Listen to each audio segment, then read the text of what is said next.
La arqueología está llena de misterios que desafían nuestras concepciones sobre el pasado. Cada nuevo hallazgo, cada descubrimiento puede cambiar radicalmente nuestra comprensión de los eventos históricos y las culturas.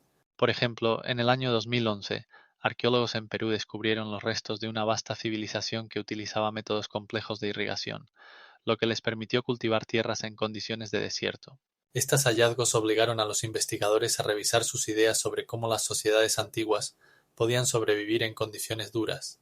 En el año 2003, en Irak se encontraron tablillas de arcilla únicas con escritura cuneiforme, que demostraron que los sumerios utilizaban contabilidad para llevar a cabo operaciones comerciales ya en el tercer milenio antes de nuestra era. Tales descubrimientos muestran que muchas civilizaciones tenían una estructura social más compleja de lo que se creía anteriormente. En el año 2009, en China, arqueólogos encontraron un enterramiento con objetos de oro y exquisitas figurillas de cerámica, lo que testimonia un alto nivel de maestría y riqueza, inaccesible para la mayoría de la población. Estos ejemplos subrayan cuán importante es la arqueología para entender la historia humana y el patrimonio cultural.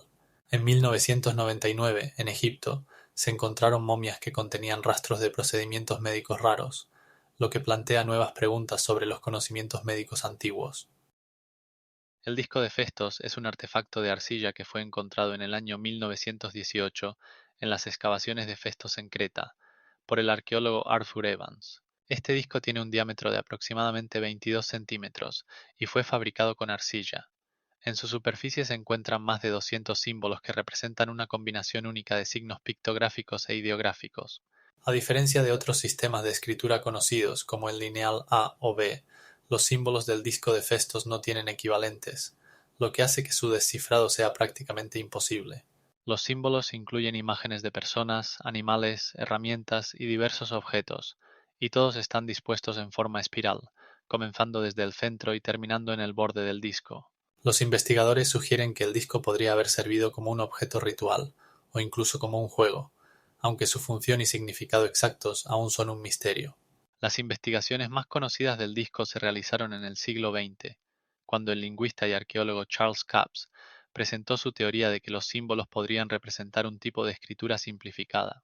En el siglo XII a.C., cuando se creó el disco, Creta estaba bajo la influencia de la civilización minoica, una de las primeras culturas desarrolladas en Europa. Esta civilización es conocida por sus palacios, arquitectura avanzada, frescos refinados y cerámica elaborada. A pesar de numerosos intentos de descifrar el disco, ninguna teoría ha recibido un reconocimiento amplio en la comunidad científica. En el siglo XX, varios lingüistas propusieron sus propias versiones, incluyendo la idea de que el disco podría haber sido una forma de propaganda temprana o de culto religioso. Sin embargo, ninguna de estas teorías ha sido confirmada. El aspecto exterior del disco también es de interés. La superficie es lisa y los símbolos están grabados, lo que sugiere que fueron creados utilizando una técnica de impresión. Las dimensiones y la forma del disco también permiten suponer que podría haber sido utilizado en algún contexto de juego, aunque esto sigue siendo una hipótesis. En el siglo XXI, algunos investigadores comenzaron a utilizar tecnologías modernas, como el procesamiento de imágenes por computadora, para analizar los símbolos, pero incluso esto no ha dado resultados definitivos. El disco se encuentra en el Museo Arqueológico de Heraklion en Creta y atrae la atención de turistas y científicos de todo el mundo. Es notable que, a pesar de su misterio, el disco se ha convertido en un símbolo de la cultura minoica y uno de los artefactos más discutidos de la antigüedad. Cerca de Festos también se encuentran otras excavaciones arqueológicas, como el Palacio de Festos, que también fue un importante centro de la civilización minoica. En este palacio se encontraron numerosos objetos que ayudan a entender la vida y la cultura de esa época. El disco de Festos sigue siendo uno de los mayores desafíos para los historiadores y lingüistas, y su misterio parece que seguirá fascinando a los científicos durante mucho tiempo. Hasta la fecha, ninguna de las teorías sobre la descifración del disco ha sido finalmente confirmada, y sigue siendo un enigma sin resolver. La escritura de la Valle del Indo, que existió hace aproximadamente 4 milenios, sigue siendo uno de los temas más enigmáticos en la historia de la humanidad. Los arqueólogos han descubierto más de 2000 sellos con símbolos, incluyendo signos que recuerdan a los jeroglíficos. Estos hallazgos se han realizado en la actual Pakistán e India, en lugares como Harappa y Mohenjo-daro, que fueron grandes ciudades de la civilización india. Estos sellos, generalmente hechos de piedra y con dimensiones de aproximadamente 5 por 3 centímetros, presentan símbolos únicos que, según los científicos, podrían ser logogramas o signos fonéticos. Sin embargo, hasta la fecha no existe un consenso sobre cómo descifrar esta escritura. A diferencia de las escrituras cuneiformes sumerias o los jeroglíficos egipcios, la escritura del Valle del Indo no dejó textos extensos, lo que complica su estudio. Investigadores como el arqueólogo indio Rajesh Kumar afirman que para descifrarla es necesario encontrar más ejemplos y posiblemente compararlos con otros sistemas de escritura más conocidos. Actualmente se sabe que esta escritura se utilizaba para diversos fines, incluyendo el comercio, la administración y posiblemente prácticas religiosas. Algunos investigadores sugieren que este sistema podría haber precedido a otras formas conocidas de escritura, como la griega antigua o la latina, lo que pondría en duda las concepciones establecidas sobre el desarrollo de la escritura. El análisis de los ejemplos muestra que los símbolos pueden contener más de 100 signos diferentes, lo que indica la complejidad y diversidad del lenguaje utilizado en esa época. Existen teorías de que esta escritura podría estar relacionada con una familia lingüística que precedió a los idiomas actuales de la India del Sur. Durante décadas, los científicos han intentado crear claves para descifrarla utilizando métodos de procesamiento computacional y comparación con idiomas conocidos, pero sin resultados significativos. Publicaciones científicas, como el trabajo de David Rollins, abordan diversos aspectos de la escritura, pero ninguna de las hipótesis ha sido definitivamente confirmada. Es importante señalar que la escritura del Valle del Indo podría haber sido tanto un medio de comunicación como un símbolo de estatus, ya que los sellos se encuentran en tumbas y en el contexto de rituales. El uso amplio de los sellos también indica un sistema desarrollado de comercio y administración, lo que se confirma por la aparición de pesas y medidas. Es notable que la escritura india no tiene equivalentes en otras conocidas sistemas de escritura, lo que subraya su unicidad. Los estudios realizados mediante análisis estadístico muestran que muchos símbolos tienen combinaciones repetitivas, lo que podría indicar la estructura del lenguaje y la sintaxis utilizados en esa época. En algunos casos, los símbolos pueden estar relacionados con objetos específicos, lo que abre la posibilidad de futuras investigaciones en el ámbito de la semántica y la lexicografía. Las teorías sobre la posible relación de esta escritura con otras civilizaciones antiguas, como los sumerios o los egipcios, también se discuten activamente, pero no han sido confirmadas. Es importante recordar que la escritura del Valle del Indo podría haber influido en el desarrollo de otros sistemas de escritura, como la fenicia, lo que es objeto de debates activos entre los historiadores. Existen incluso hipótesis de que el estudio de esta escritura podría llevar a una nueva interpretación de la historia de la escritura en general. En la actualidad continúan las excavaciones y estudios dirigidos a la búsqueda de nuevos artefactos y la confirmación de las hipótesis existentes sobre la escritura del Valle del Indo. El descubrimiento de sellos adicionales o inscripciones podría desempeñar un papel decisivo en la resolución de este misterio histórico y cambiar nuestra comprensión sobre cómo se desarrolló la escritura en el mundo antiguo. Actualmente se conocen más de 400 símbolos diferentes encontrados en artefactos, lo que subraya la complejidad y diversidad del lenguaje utilizado en esta civilización. El acero damasco, conocido por su resistencia y su patrón único, fue fabricado utilizando tecnologías secretas que se perdieron en la Edad Media. Este metal, que debe su nombre a la ciudad de Damasco donde se producía, se convirtió en legendario gracias a sus excepcionales propiedades. En el siglo VIII, los herreros árabes comenzaron a utilizar mineral de hierro de la India, que contenía carbono y otras impurezas, lo que les permitía crear acero con características únicas. El proceso de su fabricación incluía métodos complejos de forja y templado, que dejaban patrones ondulados característicos en la superficie. Estos patrones no solo conferían un atractivo estético, sino que también testimoniaban la alta calidad del material. En el siglo XII, el acero damasco se convirtió en símbolo de estatus y maestría, y sus hojas se utilizaban en armas que eran valoradas en toda Europa y Asia. La singularidad del acero damasco radicaba en su capacidad para mantener el filo y su flexibilidad, lo que lo hacía ideal para la fabricación de espadas y cuchillos. Espadas famosas como el Shamshir y el Karok fueron fabricadas con este acero. Sin embargo, con la caída de la civilización islámica en la Edad Media y la pérdida de conocimientos sobre su fabricación, los secretos de este acero comenzaron a desvanecerse. Las investigaciones científicas del siglo XX demostraron que el acero damasco contenía estructuras nanocarbónicas formadas a través de procesos térmicos especiales, pero las recetas exactas y técnicas seguían siendo inaccesibles. Investigadores como el Dr. Frederick C. Larson intentaron restaurar los métodos de fabricación del acero damasco, pero los resultados estaban lejos del original. En el siglo XXI, con la ayuda de tecnologías modernas como la metalurgia de polvo y el modelado por computadora, Los científicos comenzaron a dar pasos hacia la restauración de estos antiguos métodos, pero aún no lograron alcanzar la misma resistencia y elasticidad que tenía el acero damasco original. Por ejemplo, en 2003, los empleados de la empresa Northern Steels de Canadá desarrollaron un método que les permitió crear acero con patrones únicos, pero desde el punto de vista de las propiedades mecánicas, no alcanzaba el estándar histórico. Como resultado, a pesar de todos los esfuerzos, el secreto del acero damasco sigue siendo en gran medida perdido, y muchos herreros continúan intentando recrear este material basándose en registros históricos y experimentos modernos. El patrón inconfundible creado por la compleja interacción de carbono y hierro sigue siendo objeto de interés para investigadores y amantes de las armas en todo el mundo. Productores modernos como Becker y Busthoff utilizan acero damasco en sus productos, pero esto no es lo mismo que en la Edad Media. Por lo tanto, el acero damasco auténtico, fabricado según las recetas antiguas, sigue siendo un sueño inalcanzable para los herreros y los historiadores. Stonehenge es uno de los monumentos megalíticos más famosos del mundo, ubicado en el condado de Wiltshire, Inglaterra. Su edad es de aproximadamente 5000 años, lo que lo hace más antiguo que muchas civilizaciones conocidas.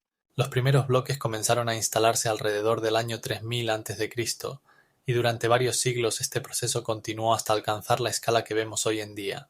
Stonehenge está compuesto por enormes bloques verticales conocidos como sarsénicos, que alcanzan una altura de más de 4 metros y pesan hasta 30 toneladas. Estos grandes bloques fueron extraídos de canteras situadas a más de 200 kilómetros del lugar de construcción, lo que plantea muchas preguntas sobre los métodos de transporte y colocación.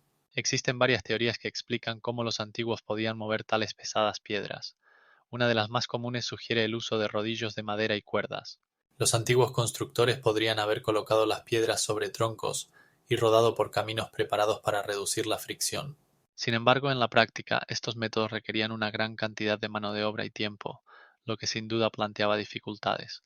Además, considerando el peso y el tamaño de las piedras, su transporte requería una organización bien estructurada, lo que sugiere la existencia de una sociedad bien desarrollada. Otros investigadores plantean la posibilidad de utilizar un sistema de canales. Afirman que podría haber sido creado un surco especial en el que se colocaban las piedras y luego se inundaba con agua, lo que facilitaba su movimiento.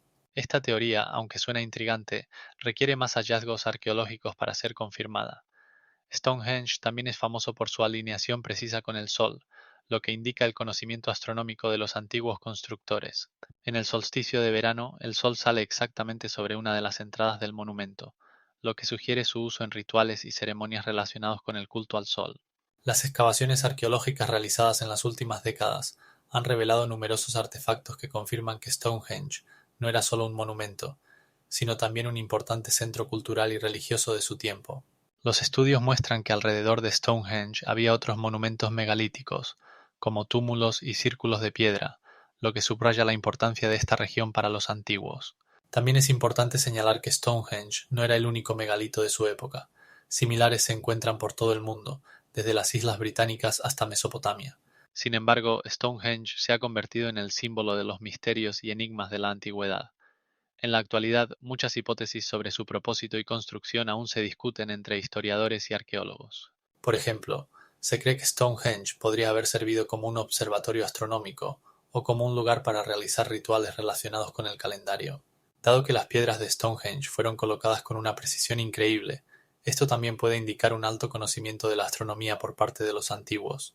Además, el análisis de radiocarbono muestra que algunas de las piedras fueron instaladas en diferentes períodos, lo que sugiere un proceso de construcción prolongado, posiblemente a lo largo de varias generaciones.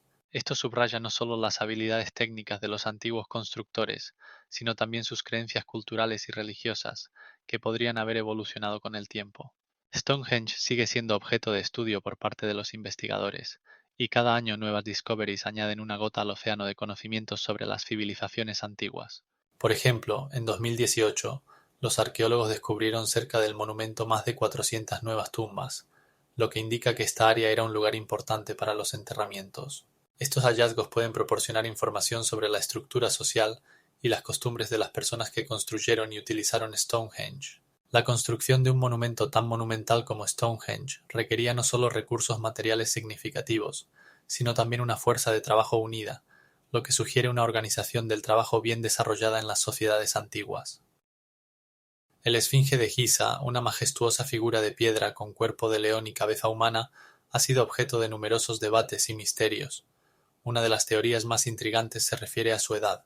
Tradicionalmente se cree que el esfinge fue construido durante el reinado de Keops, es decir, alrededor de 2500 años antes de nuestra era. Sin embargo, desde los años 90 del siglo XX, algunos investigadores han comenzado a cuestionar esta datación. En particular, el geólogo Robert Schoch de la Universidad de Boston presentó argumentos a favor de que el esfinge podría ser mucho más antiguo de lo que se cree. Schoch llamó la atención sobre las huellas de erosión hídrica en el cuerpo del esfinge, que según él indican la influencia de la lluvia. Este hallazgo abre una nueva página en la comprensión del clima de Egipto en el pasado. La mayoría de los científicos consideran que el clima en esta región se volvió seco aproximadamente hace 8000 años.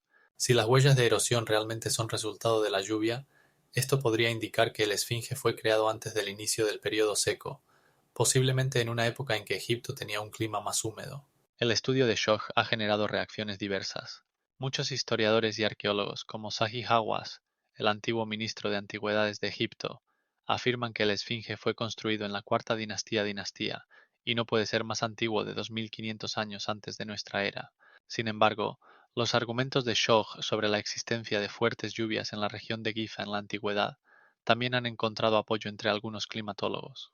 Ellos señalan que estos cambios en el clima pueden ocurrir cíclicamente y en diferentes épocas históricas el nivel de precipitaciones podría variar significativamente. Además, un estudio realizado en 2015 mostró que las rocas cercanas a la esfinge realmente tienen huellas de erosión que no coinciden con la época de su supuesta creación. Los geólogos descubrieron que algunas áreas cerca de la esfinge tienen capas más antiguas que podrían indicar su existencia en un periodo con un clima más húmedo.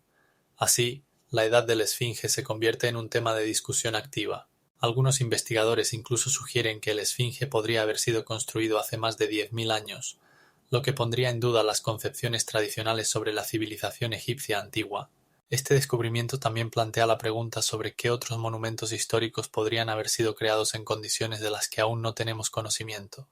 Existen opiniones de que el Esfinge y otros monumentos antiguos podrían haber sido parte de una civilización mucho más compleja y avanzada de la que estudiamos hoy. Estas suposiciones requieren más investigaciones y análisis, y es posible que con el tiempo obtengamos más pruebas que confirmen o refuten estas teorías. En última instancia, el misterio de la edad de la esfinge en Giza sigue sin resolver, y nuevas investigaciones podrían llevar a una revaluación de toda la historia del antiguo Egipto. Es importante destacar que estos temas no solo afectan a la arqueología, sino también a nuestra capacidad para entender y interpretar el pasado. Existe la posibilidad de que la esfinge esté en la frontera entre la antigüedad y lo que consideramos conocimientos modernos sobre nuestra historia. La altura de la esfinge es de aproximadamente 20 metros, y su longitud alcanza los 46 metros, lo que lo convierte en uno de los monumentos más grandes del mundo. Las líneas de Nazca en Perú representan una de las hallazgos arqueológicos más enigmáticas y majestuosas del mundo. Estos gigantescos geoglifos, tallados en la tierra, alcanzan una longitud de hasta 13 kilómetros y pueden adoptar la forma de diversos animales, plantas y figuras geométricas. Las primeras referencias a las líneas datan del inicio del siglo XX, cuando en 1921 el arqueólogo estadounidense Paul Kosok las observó desde un avión. Las investigaciones indican que las líneas fueron creadas entre el 1000 a.C. y el 600 d.C. por el pueblo Nazca que habitaba esta región. Las figuras más conocidas incluyen el colibrí, el mono y la araña, cada una con sus propias dimensiones y proporciones únicas. Por ejemplo, el colibrí tiene una longitud de aproximadamente 110 metros, mientras que el mono alcanza los 40 metros. Una de las teorías más discutidas es que estos geoglifos servían como un calendario astronómico. Las investigaciones muestran que algunas líneas están orientadas hacia el amanecer y el atardecer, así como hacia otros eventos astronómicos como los solsticios de verano e invierno. Esta teoría es respaldada por el trabajo de científicos como Jeremy Quinn, quien en 2001 publicó un estudio en el que afirma que las líneas pueden utilizarse para rastrear el ciclo solar. Sin embargo, existen muchas otras hipótesis que generan controversia entre los investigadores. Algunos afirman que los geoglifos podrían haber sido caminos rituales que llevaban a lugares sagrados o fuentes de agua, considerando que el pueblo Nazca sufría de escasez de recursos hídricos. Otros investigadores, como Erich von Däniken, han propuesto que las líneas podrían haber sido pistas de aterrizaje para extraterrestres, argumentando que solo desde la altura se puede apreciar su verdadero propósito. Esta idea ha llamado la atención de los medios de comunicación, pero las comunidades científicas la reciben con escepticismo, señalando la falta de pruebas concretas. Algunos geógrafos como Mark Buchanan sugieren que las líneas podrían haber sido parte de una red de comunicaciones más amplia entre tribus. Es importante señalar que todos los geoglifos fueron creados utilizando herramientas simples como palos y cuerdas, lo que requiere una alta precisión y planificación. Las investigaciones muestran que la creación de una figura podría haber requerido varias semanas, lo que subraya los esfuerzos y habilidades de los constructores antiguos. En 2005, investigadores japoneses comenzaron a utilizar nuevos métodos de grabación con drones, lo que permitió crear mapas más precisos de los geoglifos y descubrir figuras anteriormente desconocidas. Los resultados de este trabajo confirman que las líneas y figuras probablemente formaban parte de un sistema complejo de signos y símbolos utilizados por el pueblo Nazca. Al mismo tiempo, la integridad de los geoglifos se ve amenazada por la actividad agrícola y el cambio climático, lo que causa preocupación entre los arqueólogos e historiadores. En 2013, la UNESCO reconoció las líneas de Nazca como Patrimonio de la Humanidad, lo que debería contribuir a su protección y conservación para las futuras generaciones. Cada una de las líneas y figuras en el plato de Nazca no solo es arte, sino también un testimonio de una cultura que existió hace más de 2000 años. En el desierto de Taklamakan en China, los investigadores descubrieron momias únicas que causan asombro y preguntas sobre las migraciones y los intercambios de los pueblos antiguos. Estas momias, conocidas como momias de Tarim, pertenecen a una época de alrededor de 4 milenios atrás y representan a europoides con cabellos rojos y piel clara. El sitio de los hallazgos fue investigado por primera vez a finales del siglo XX, cuando en 1981 los arqueólogos encontraron momias en la región del lago Lobnor. Los ejemplos más conocidos, como la momia conocida como la momia de cabellos rojos, se caracterizan por una longitud de aproximadamente 1,80 m y tejidos bien conservados, lo que indica un alto nivel de conservación. Científicos como el Dr. Victor Mays, después de estudiar estos hallazgos, llegaron a la conclusión de que estas personas probablemente formaban parte de las antiguas culturas nómadas que cruzaban Asia Central. El análisis del material genético mostró que los restos momificados tienen marcadores europeos, lo que pone en duda las tradicionales ideas sobre las migraciones y la expansión de los pueblos en esta región. Estos hallazgos también confirman que los contactos culturales y étnicos entre diferentes grupos de personas ocurrieron mucho antes de lo que se pensaba anteriormente. Las momias de Tarim fueron encontradas en diversos enterramientos, incluyendo sepulturas con un rico ajuar, lo que indica altos estatus sociales de estas personas en la sociedad. En algunos casos, los arqueólogos encontraron que las momias estaban rodeadas de objetos como tejidos, adornos e incluso armas, lo que sugiere que estos enterramientos tenían un significado ritual. Un aspecto importante es que algunas momias estaban envueltas en tejidos teñidos de rojo, lo que podría indicar la existencia de complejos rituales y creencias.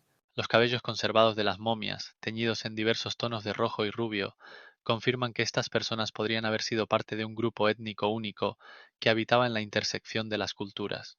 Las investigaciones genéticas realizadas en muestras de estas momias mostraron la presencia de ADN mitocondrial similar al de los europeos modernos, lo que indica posibles migraciones en la antigüedad. El estudio de estas momias abre nuevas perspectivas en el entendimiento de la historia de la humanidad, mostrando que los pueblos antiguos probablemente viajan grandes distancias e intercambiaban características culturales y genéticas. El descubrimiento de estos restos únicos en un lugar tan remoto como Taklamakan subraya la necesidad de revisar las teorías históricas sobre las rutas de migración y los intercambios culturales de la antigüedad. El análisis de los tejidos antiguos encontrados con las momias muestra que estaban hechos de fibras locales, pero los métodos de procesamiento y teñido pueden indicar la influencia de otras culturas, posiblemente de Europa o Asia Occidental. Estas momias, en un estado de conservación asombrosa, proporcionan una oportunidad única para el estudio de las antiguas tecnologías de embalsamamiento que se utilizaron para conservar los cuerpos. Las momias de Tarim se convierten en la clave para entender cómo los pueblos antiguos se adaptaron a su entorno y cómo interactuaron con las culturas vecinas.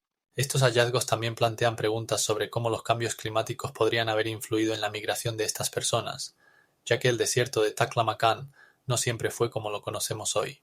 En particular, los cambios en los ecosistemas podrían haber facilitado los movimientos de las personas en busca de condiciones más favorables para la vida. Las investigaciones muestran que a lo largo de los milenios esta región fue un cruce de caminos para muchos pueblos, incluyendo nómadas y comerciantes, lo que explica la presencia de diversos elementos culturales. Las momias de Tarim representan solo una parte de una imagen más amplia que incluye muchas incógnitas sobre cómo las antiguas civilizaciones existieron y cómo interactuaron entre sí a lo largo de los siglos. La batería de Bagdad, también conocida como la batería paradójica o la batería de Ctesifón, es un recipiente de arcilla que contiene un cilindro de cobre y una barra de hierro, y se data del primer siglo de nuestra era.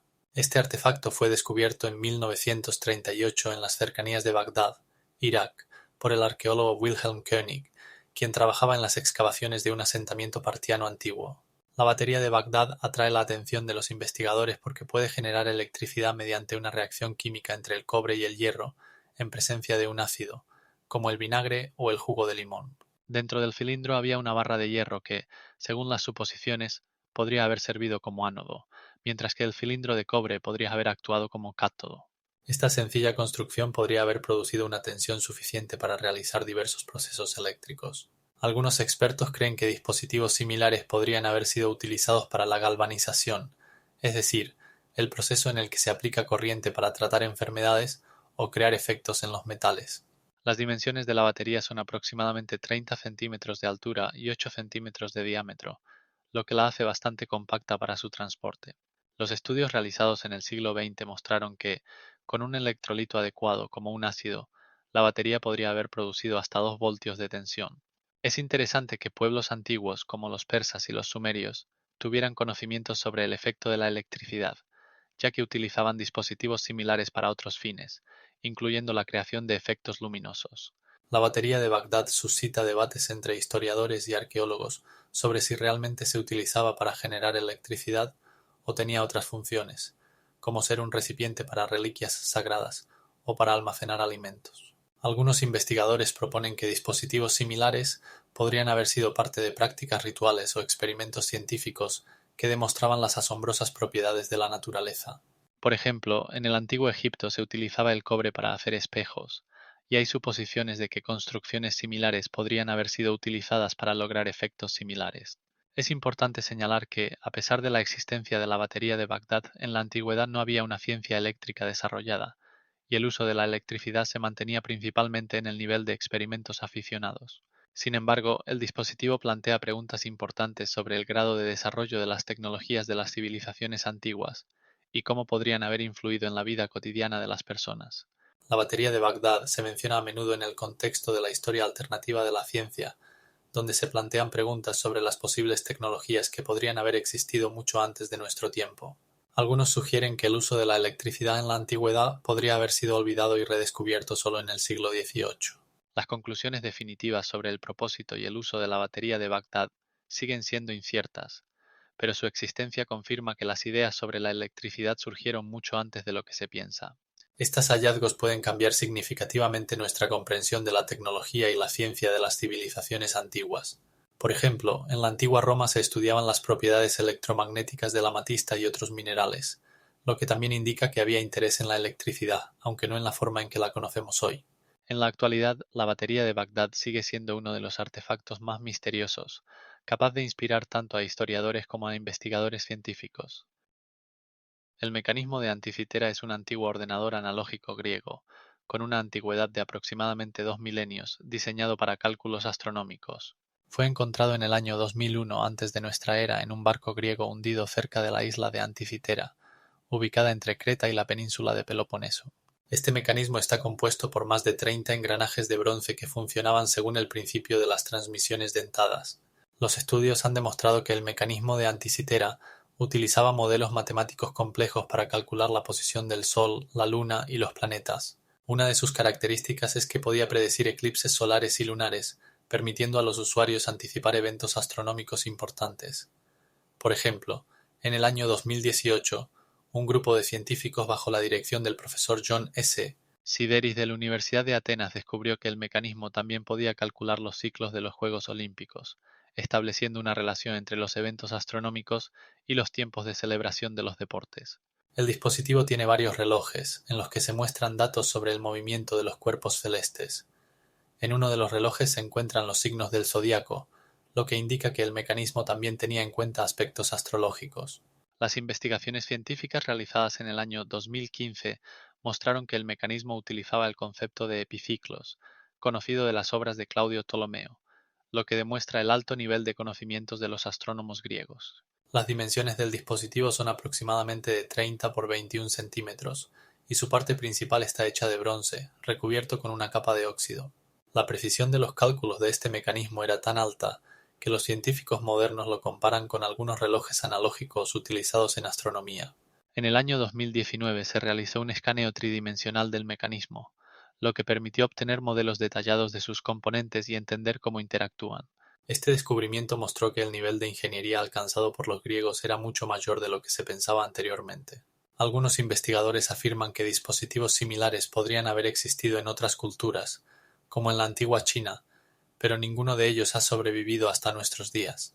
El mecanismo de Anticitera también es un ejemplo de la aplicación temprana del principio de transmisión mecánica de datos, lo que lo convierte en un artefacto único en la historia de la ciencia y la técnica.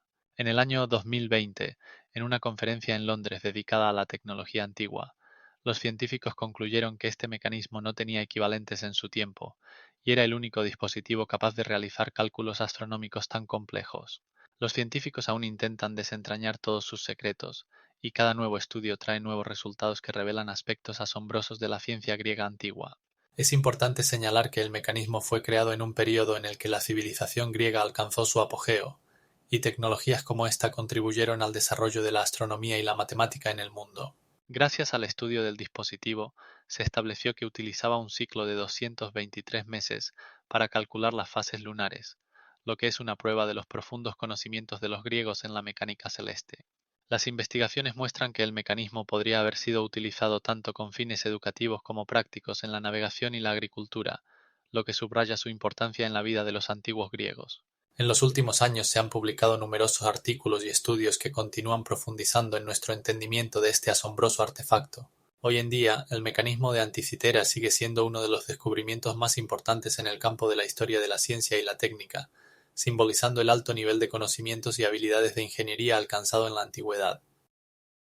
Las cabezas olmecas en México representan algunas de las obras más enigmáticas y impresionantes del arte antiguo, creadas entre los años 800 y 300 antes de nuestra era. Estas gigantescas esculturas, que pueden pesar hasta 40 toneladas, están hechas de basalto, extraído de canteras situadas a decenas de kilómetros de los lugares donde fueron instaladas.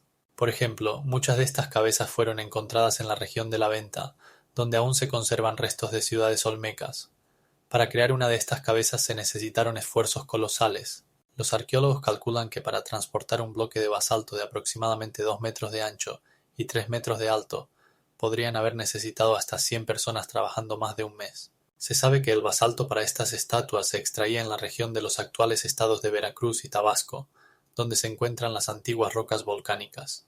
Las estatuas representan a personas con características típicas de los olmecas: narices anchas, labios grandes y ojos expresivos, lo que las hace únicas entre otras culturas antiguas de Mesoamérica.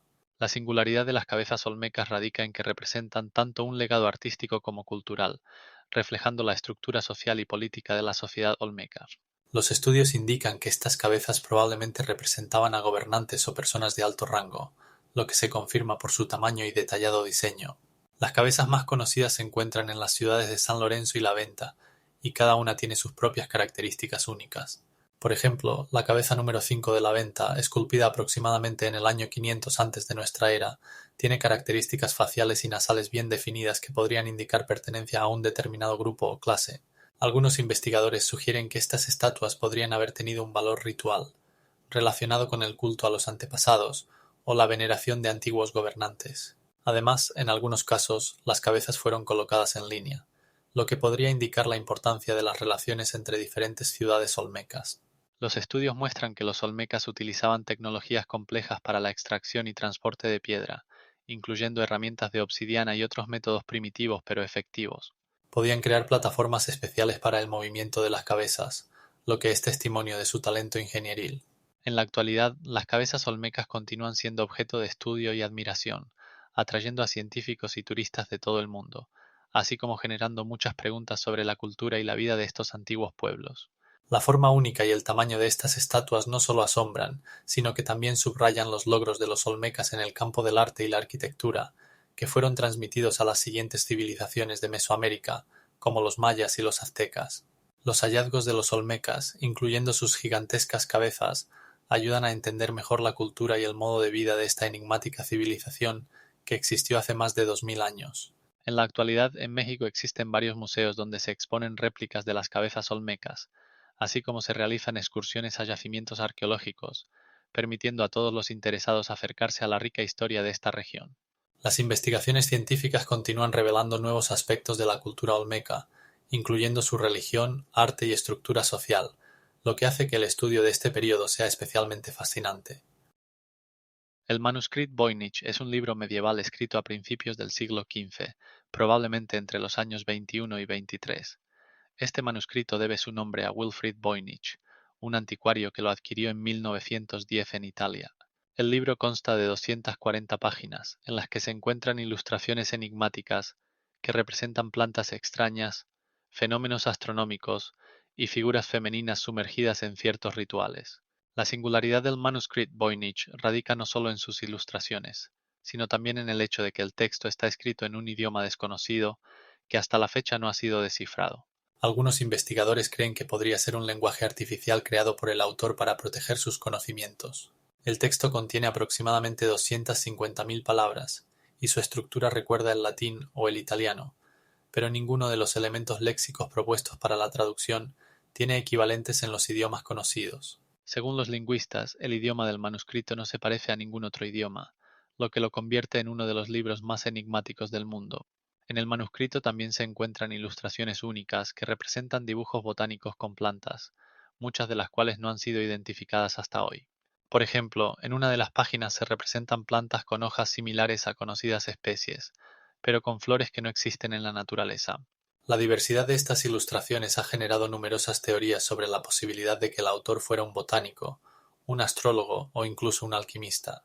En las páginas del manuscrito también se encuentran diagramas astronómicos que representan cuerpos celestes y sus movimientos, lo que sugiere que el autor se interesaba por la astronomía y la astrología. Una de las páginas más conocidas es la llamada Astronómica, en la que se representan círculos con signos zodiacales y planetas, lo que indica que el manuscrito podría haber sido utilizado para hacer predicciones. 18 páginas del manuscrito contienen ilustraciones relacionadas con la medicina, donde se ven figuras femeninas sumergidas en bañeras, lo que podría indicar el uso del agua o las plantas para el tratamiento. Estas ilustraciones han despertado el interés de historiadores y médicos, que intentan descubrir el papel que jugaban estas prácticas en la Edad Media. Durante muchos años, diversos científicos, incluyendo lingüistas, criptógrafos e historiadores, han intentado descifrar el misterio del Manuscript Voynich.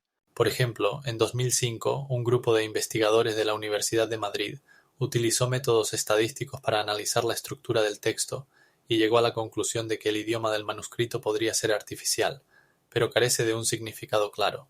En 2009, el especialista en computación y criptógrafo John T. Kerr inventó un método basado en el análisis de frecuencia que permitió hacer algunas suposiciones sobre la estructura del idioma, pero no se lograron resultados suficientes para una descifración completa. Las investigaciones realizadas muestran que algunas palabras en el manuscrito se repiten con una frecuencia determinada, lo cual es característico de los idiomas naturales, pero la falta de un significado claro pone en duda la posibilidad de su descifración. Existen teorías de que podría haber sido un proyecto humorístico creado durante el Renacimiento para engañar a los científicos, pero no hay pruebas que respalden esta hipótesis. A pesar de todos los esfuerzos, el manuscrito sigue siendo uno de los libros más intrigantes e inexplorados de la historia. En la actualidad, el Manuscript Voynich se encuentra en la Biblioteca Jagiellonica en Cracovia, Polonia, y está disponible para su estudio. La comunidad científica continúa investigándolo y cada año aparecen nuevas teorías y enfoques para su descifración. El manuscrito se ha convertido en un símbolo de misterio y atrae la atención tanto de los científicos como de los amantes de los enigmas. En Wyoming, en la primera mitad del siglo XIX, se descubrieron los conocidos como enanos de Stonefield, minúsculas momias que generaron un gran interés y numerosos debates en el mundo científico. Estas momias fueron encontradas en las inmediaciones de la ciudad de Gillette en 1931, cuando un granjero local encontró restos extraños que posteriormente atrajeron la atención de antropólogos y arqueólogos. Según los datos disponibles, las momias tenían una altura de entre 20 y 30 centímetros y estaban bien conservadas, lo que añadió aún más misterio a su origen. Inicialmente, algunos investigadores sugirieron que estos restos pertenecían a representantes de una raza de enanos desconocida para la ciencia, lo que despertó no solo interés, sino también un gran entusiasmo entre los amantes del paranormal y los teóricos de la conspiración. Sin embargo, investigaciones más exhaustivas mostraron que la edad de las momias es de aproximadamente 1000 años, lo que coincide con el periodo en el que en esta región habitaban los indios Cheyenne y otros pueblos. En particular, el profesor de antropología de la Universidad de Wyoming, el Dr. Jonathan Smith, en su trabajo de 1932, afirmó que las momias eran restos de niños que sufrían de microcefalia, un estado raro en el que el cráneo se vuelve anormalmente pequeño. Esto explicaría su tamaño minúsculo y ciertas anomalías en la estructura del cráneo observadas durante el estudio. Sin embargo, no todos están de acuerdo con esta teoría. Algunos investigadores creen que las momias podrían ser el resultado de antiguos rituales, o incluso de la manipulación artificial de cuerpos para realizar ceremonias. En un artículo publicado en la revista Arqueología de Estados Unidos, Swing, los autores, entre los que se encontraba la conocida antropóloga doctora Elizabeth Hale, expresaron la opinión de que las momias podrían formar parte de prácticas cultuales relacionadas con antepasados o espíritus, lo cual era común en las culturas de los pueblos indígenas de América. A lo largo del tiempo han sido sometidas a diversos tipos de análisis, incluyendo el datado por radiocarbono, que confirmó su edad, así como estudios genéticos que mostraron su relación con las tribus locales. Además de estos estudios, en 2005 se celebró una conferencia en la que se discutieron diversas teorías sobre el origen de los enanos de Stonefield y su significado cultural. En ese momento, mientras algunos participantes insistían en un enfoque científico, otros presentaban teorías más extravagantes, incluyendo la posibilidad de un origen extraterrestre. Estas discusiones llevaron a acalorados debates, mostrando lo compleja y multifacética que puede ser la interpretación de los hallazgos arqueológicos. Además, los enanos de Stonefield se convirtieron en el objeto de numerosas especulaciones y mitos, lo que también contribuyó a la aparición de diversas falsificaciones y fraudes, lo que a su vez solo aumentó el interés del público en general. Por ejemplo, en 2006 se publicó una entrevista con una persona que afirmaba tener una momia original, pero resultó ser un engaño. Tan interesante es el hecho de que este hallazgo sirvió de base para la creación de varios documentales y programas que investigan no solo las momias, sino también su influencia en la cultura popular. Estas momias y su misterioso origen continúan siendo objeto de discusión hoy en día, demostrando cómo un solo hallazgo puede generar una tormenta de interés y debates en la comunidad científica.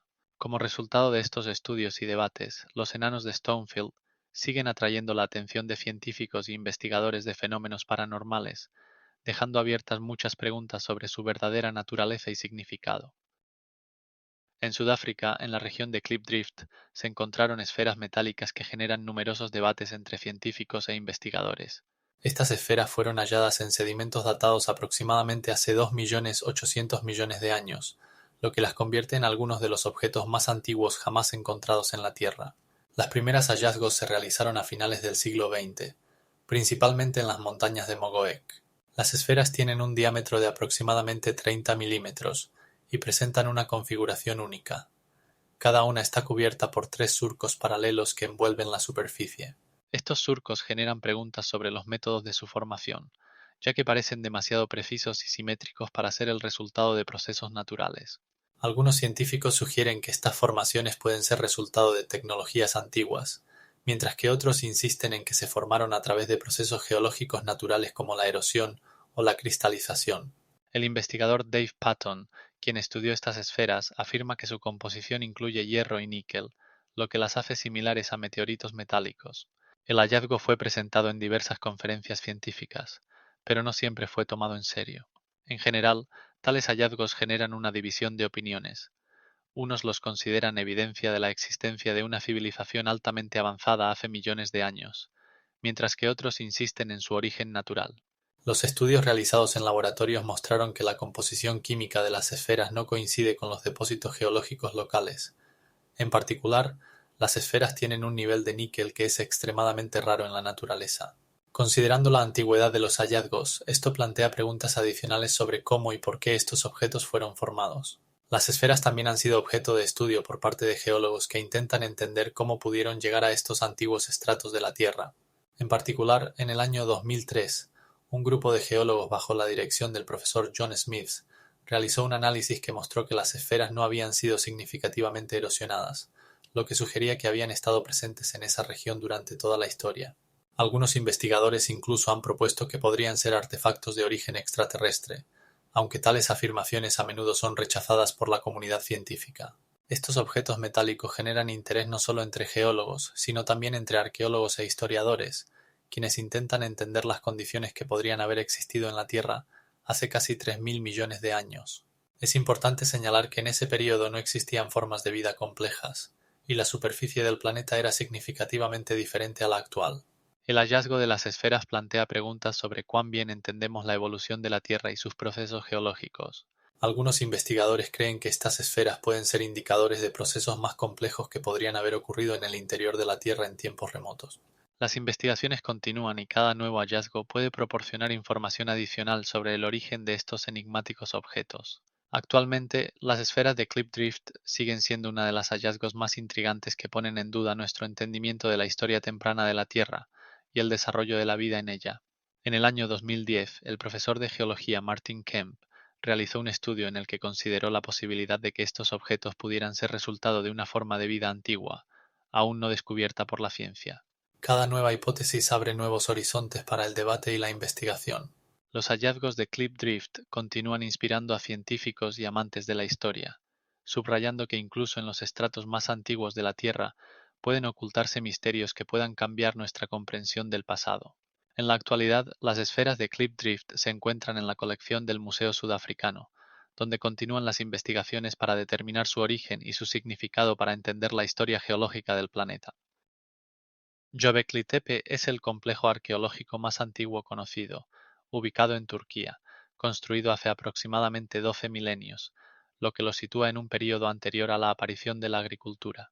Las excavaciones arqueológicas iniciadas en 1994 bajo la dirección del arqueólogo alemán Klaus Schmidt revelaron estructuras masivas de piedra, compuestas por columnas monolíticas de hasta 3 metros de altura y que pueden pesar hasta 15 toneladas.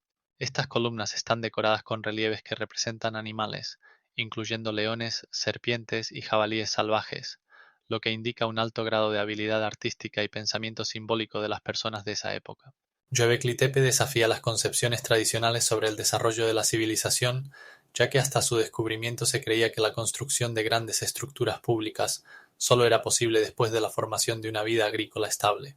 En cambio, Göbekli Tepe fue construido por cazadores-recolectores, lo que sugiere que complejas estructuras sociales y prácticas rituales podrían haber existido mucho antes de la aparición de la agricultura. Además, el análisis de datación por carbono muestra que estas construcciones datan de la época del Mesolítico, lo que pone en duda los marcos temporales generalmente aceptados para el inicio de la civilización. Los arqueólogos han encontrado en la plataforma varias estructuras circulares y semicirculares que podrían haber servido como lugares para rituales o reuniones. Actualmente, solo se ha investigado aproximadamente el 15% de la superficie total del complejo, lo que deja muchas preguntas sobre su propósito y valor cultural. Las columnas, que son los elementos centrales de las construcciones, están instaladas en el suelo en una circunferencia, creando un tipo de santuario que podría haber servido como lugar de adoración o ceremonias. Algunos investigadores sugieren que Göbekli Tepe podría haber sido el centro de un culto que unía a diversos clanes, lo que indica formas tempranas de organización social. Este complejo también ha sido objeto de estudios sobre las primeras formas de religión y prácticas rituales que podrían haber surgido mucho antes de la aparición de una sociedad organizada. Considerando la escala y complejidad de la construcción, se puede suponer que las personas que crearon Göbekli Tepe poseían un trabajo organizado y una visión clara de sus objetivos. Además, la presencia de diversos artefactos, como herramientas y objetos de uso cotidiano, indica que este complejo no era solo un lugar ritual, sino también un centro de vida donde se cruzaban los intereses de muchos grupos de personas. Este descubrimiento obliga a revisar las concepciones sobre cómo se desarrolló la civilización humana, mostrando que las estructuras sociales y religiosas podrían haber surgido antes de lo que se creía anteriormente. Göbekli Tepe se considera una de las más importantes hallazgos arqueológicos del siglo XX y su estudio continúa, abriendo nuevos horizontes en la comprensión de las primeras etapas de la historia humana. Actualmente, Göbekli Tepe está bajo la protección de la UNESCO como Patrimonio de la Humanidad, lo que subraya su valor histórico y unicidad para el estudio de las culturas antiguas. La ciudad sumergida de Dvaraka se encuentra en la costa de la India y está rodeada por numerosos mitos y leyendas relacionados con el dios hindú Krishna. Según textos antiguos, Dvaraka fue fundada por Krishna cuando decidió abandonar su ciudad natal, Basishvali, y crear una nueva capital para su reino. Los textos védicos, como el Majábharata y los Puranas, describen Dvaraka como una ciudad majestuosa con arquitectura espléndida, altas murallas y numerosos templos. Según las leyendas, Krishna construyó esta ciudad en la orilla del mar para protegerla de enemigos y proporcionar un refugio seguro para sus seguidores. Los arqueólogos creen que la primera mención de Dvaraka data de alrededor de 2000 años antes de nuestra era. En el siglo XX, a partir de los años 2000, un grupo de arqueólogos bajo la dirección del Dr. S.R. Rao comenzó investigaciones submarinas en la zona donde, según las leyendas, se encontraba Dvaraka. Durante sus excavaciones encontraron estructuras sumergidas que podrían ser restos de edificios antiguos y numerosos artefactos, como cerámica, monedas y herramientas. Estos hallazgos se hicieron a una profundidad de aproximadamente 25 metros, lo que confirma que la ciudad podría haber existido y haber sido sumergida como resultado de catástrofes naturales, como terremotos o tsunamis. Según una de las versiones, la segunda mitad del siglo II antes de nuestra era podría haber sido un periodo crítico en el que Dvaraka podría haber sido inundada debido a desplazamientos submarinos. Los científicos han señalado que en esta región se registraron fuertes terremotos, y como resultado de estos eventos, el nivel del agua podría haber aumentado significativamente. Las investigaciones muestran que en el fondo del mar hay cimientos de edificios que podrían haber servido como base para edificios residenciales y públicos. Algunos elementos de la arquitectura recuerdan el estilo característico del período del Majábharata, con elementos típicos de la arquitectura antigua india, como columnas y estructuras arqueadas. En el siglo XXI, las investigaciones submarinas continúan, y muchos científicos expresan la hipótesis de que Dvaraka podría haber sido parte de una red más amplia de comercio e intercambio cultural en la antigüedad. Es interesante que la ciudad sumergida se haya convertido en el objeto de numerosos mitos y discusiones, tanto entre científicos como entre amantes de la historia. Algunos investigadores incluso relacionan la existencia de Dvaraka con otras civilizaciones sumergidas, como la Atlántida, y buscan similitudes en estas leyendas. Los textos védicos mencionan que la ciudad estaba dividida en tres partes y rodeada por numerosos canales, lo que la hace única en el contexto de las ciudades antiguas. Existen teorías de que Krishna, siendo una encarnación del dios Vishnu, podría haber utilizado sus poderes divinos para crear y proteger la ciudad. En la actualidad, los hallazgos arqueológicos y los mitos sobre Dvaraka continúan generando interés y muchos turistas viajan a la India para ver el lugar donde, según la leyenda, se encontraba esta ciudad enigmática. Los científicos continúan investigando las estructuras sumergidas, y nuevas tecnologías ayudan a entender mejor cómo era Dvaraka en su apogeo. En este contexto, es importante destacar que no todos los hallazgos pueden ser interpretados de manera concluyente, y algunos investigadores llaman a la cautela en la interpretación de los resultados. Sin embargo, los hechos son claros. Los restos de estructuras de construcción y artefactos encontrados en el fondo del mar confirman que aquí existió un asentamiento significativo. El martillo de Londres es un artefacto que, desde su descubrimiento en 1932, ha generado acalorados debates entre científicos e investigadores. Este instrumento fue hallado en la región de Kent, en estratos de caliza que se datan en cientos de millones de años. Según los geólogos, estas rocas pertenecen al período tardío del período Jurásico, que comenzó hace unos 150 millones de años. Un estudio realizado por el Dr. Edward Blick reveló que el martillo, fabricado de acero templado, se encontraba en un bloque de roca, lo que pone en duda las actuales concepciones de la cronología, ya que el acero, como material, comenzó a producirse solo en el siglo XIX. El martillo tiene una longitud de aproximadamente 27 centímetros y pesa alrededor de 1 kilogramo. Fue encontrado por un habitante local que buscaba fósiles. Desde entonces, este artefacto se ha convertido no solo en objeto de interés, sino también en fuente de múltiples teorías, incluyendo ideas sobre civilizaciones antiguas altamente desarrolladas que podrían haber existido mucho antes de la aparición del Homo sapiens. Muchos científicos han rechazado estas hipótesis, señalando que el martillo podría haber llegado a la caliza más tarde, durante procesos geológicos. Sin embargo, los defensores de la teoría de las civilizaciones antiguas afirman que el martillo es una prueba de la existencia de tecnologías avanzadas en épocas prehistóricas. Como resultado, el martillo de Londres se ha convertido en un símbolo que ilustra el conflicto entre la ciencia tradicional y las visiones alternativas de la historia de la humanidad. En 1986, un proyecto de investigación dirigido por el Dr. John Kendall realizó un análisis del martillo que mostró que contenía rastros de tecnologías de producción modernas. Estos hallazgos se basaron en el datado por radiocarbono de otros hallazgos y en el análisis de la estructura del metal. Sin embargo, muchos científicos continúan siendo escépticos, señalando que artefactos similares podrían ser el resultado de la actividad humana en épocas más recientes. Las disputas sobre el martillo de Londres plantean preguntas importantes sobre cómo entendemos e interpretamos la historia. Ha sido objeto de discusiones en conferencias científicas e incluso en programas de televisión, donde expertos intentan determinar cómo este artefacto pudo haber llegado a una capa tan antigua.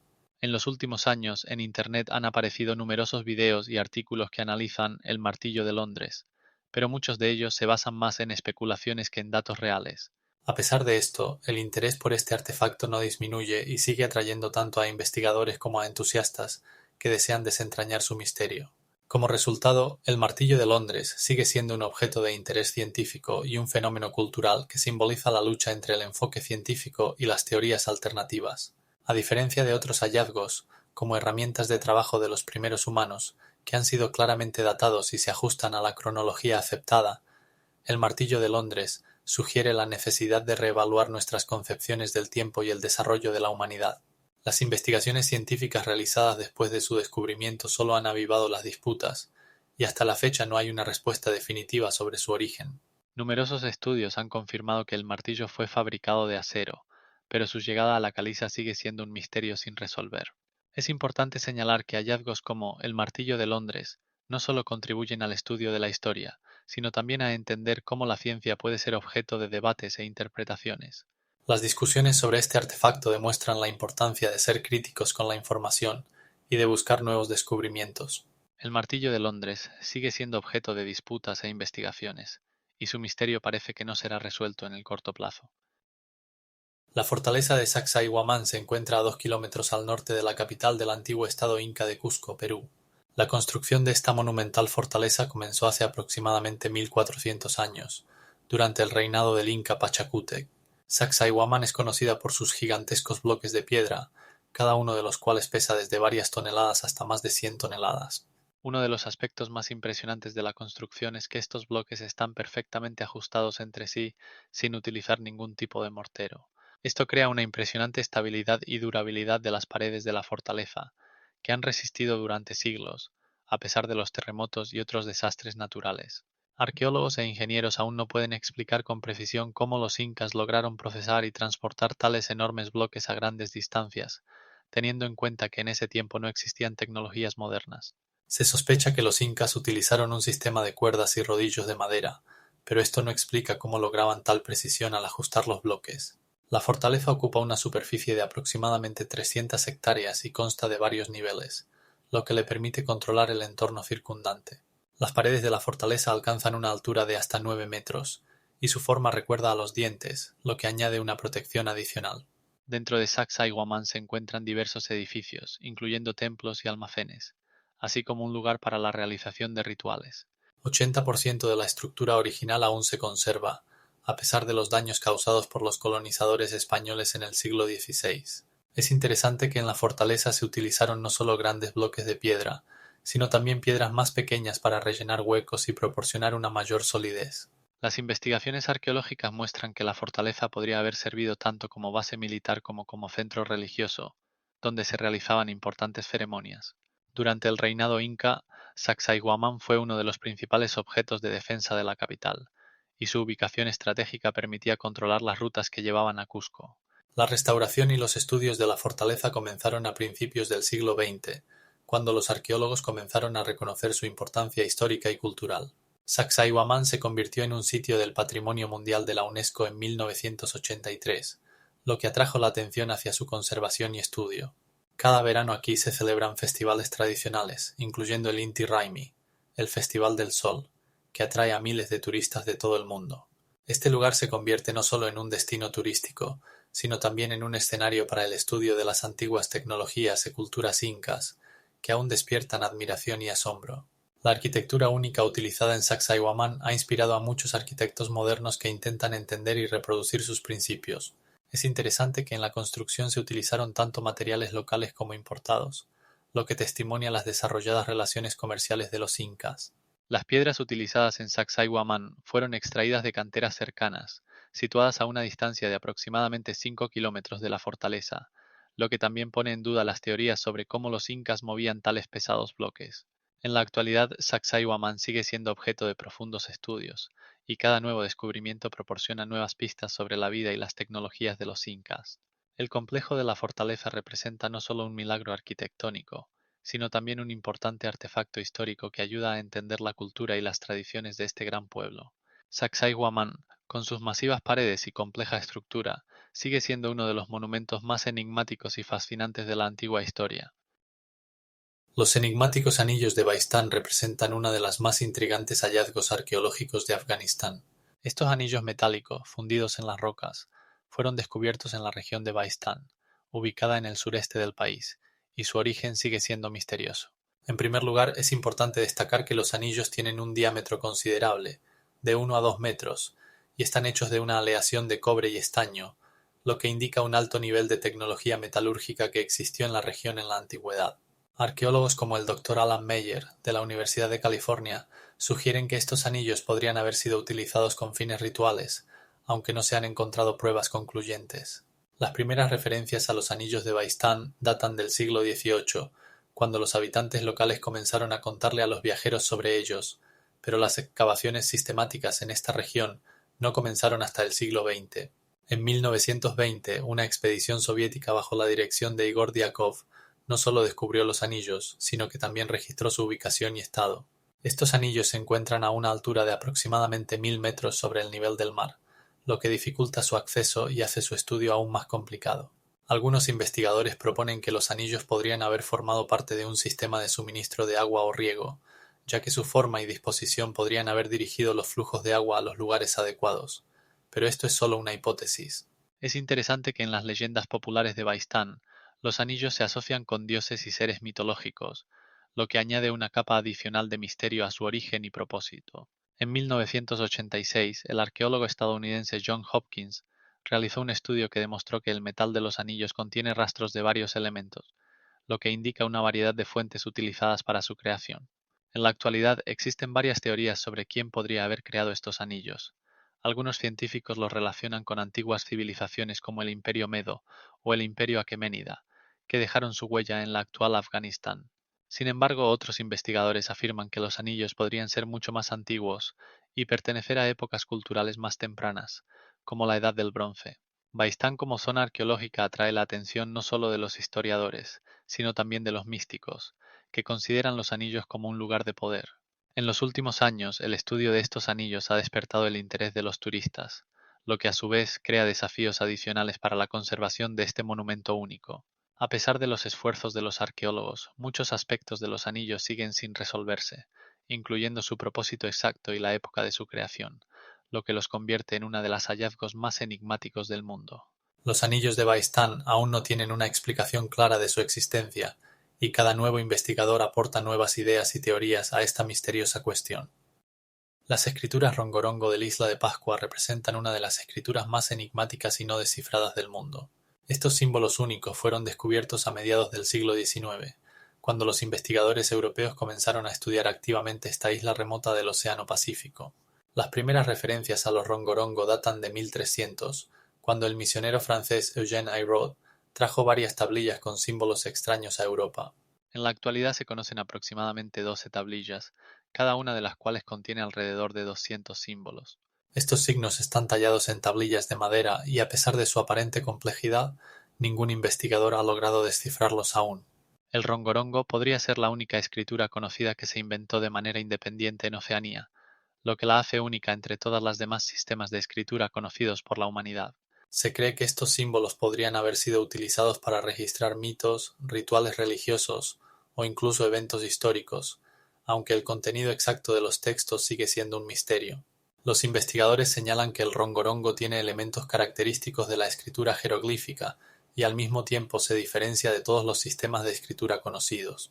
Por ejemplo, en las tablillas se pueden ver imágenes de personas, animales y símbolos abstractos que pueden representar diversas concepciones. Sin embargo, debido a la falta de contexto y la escasez de textos comparables, la descifración del rongorongo ha resultado extremadamente difícil.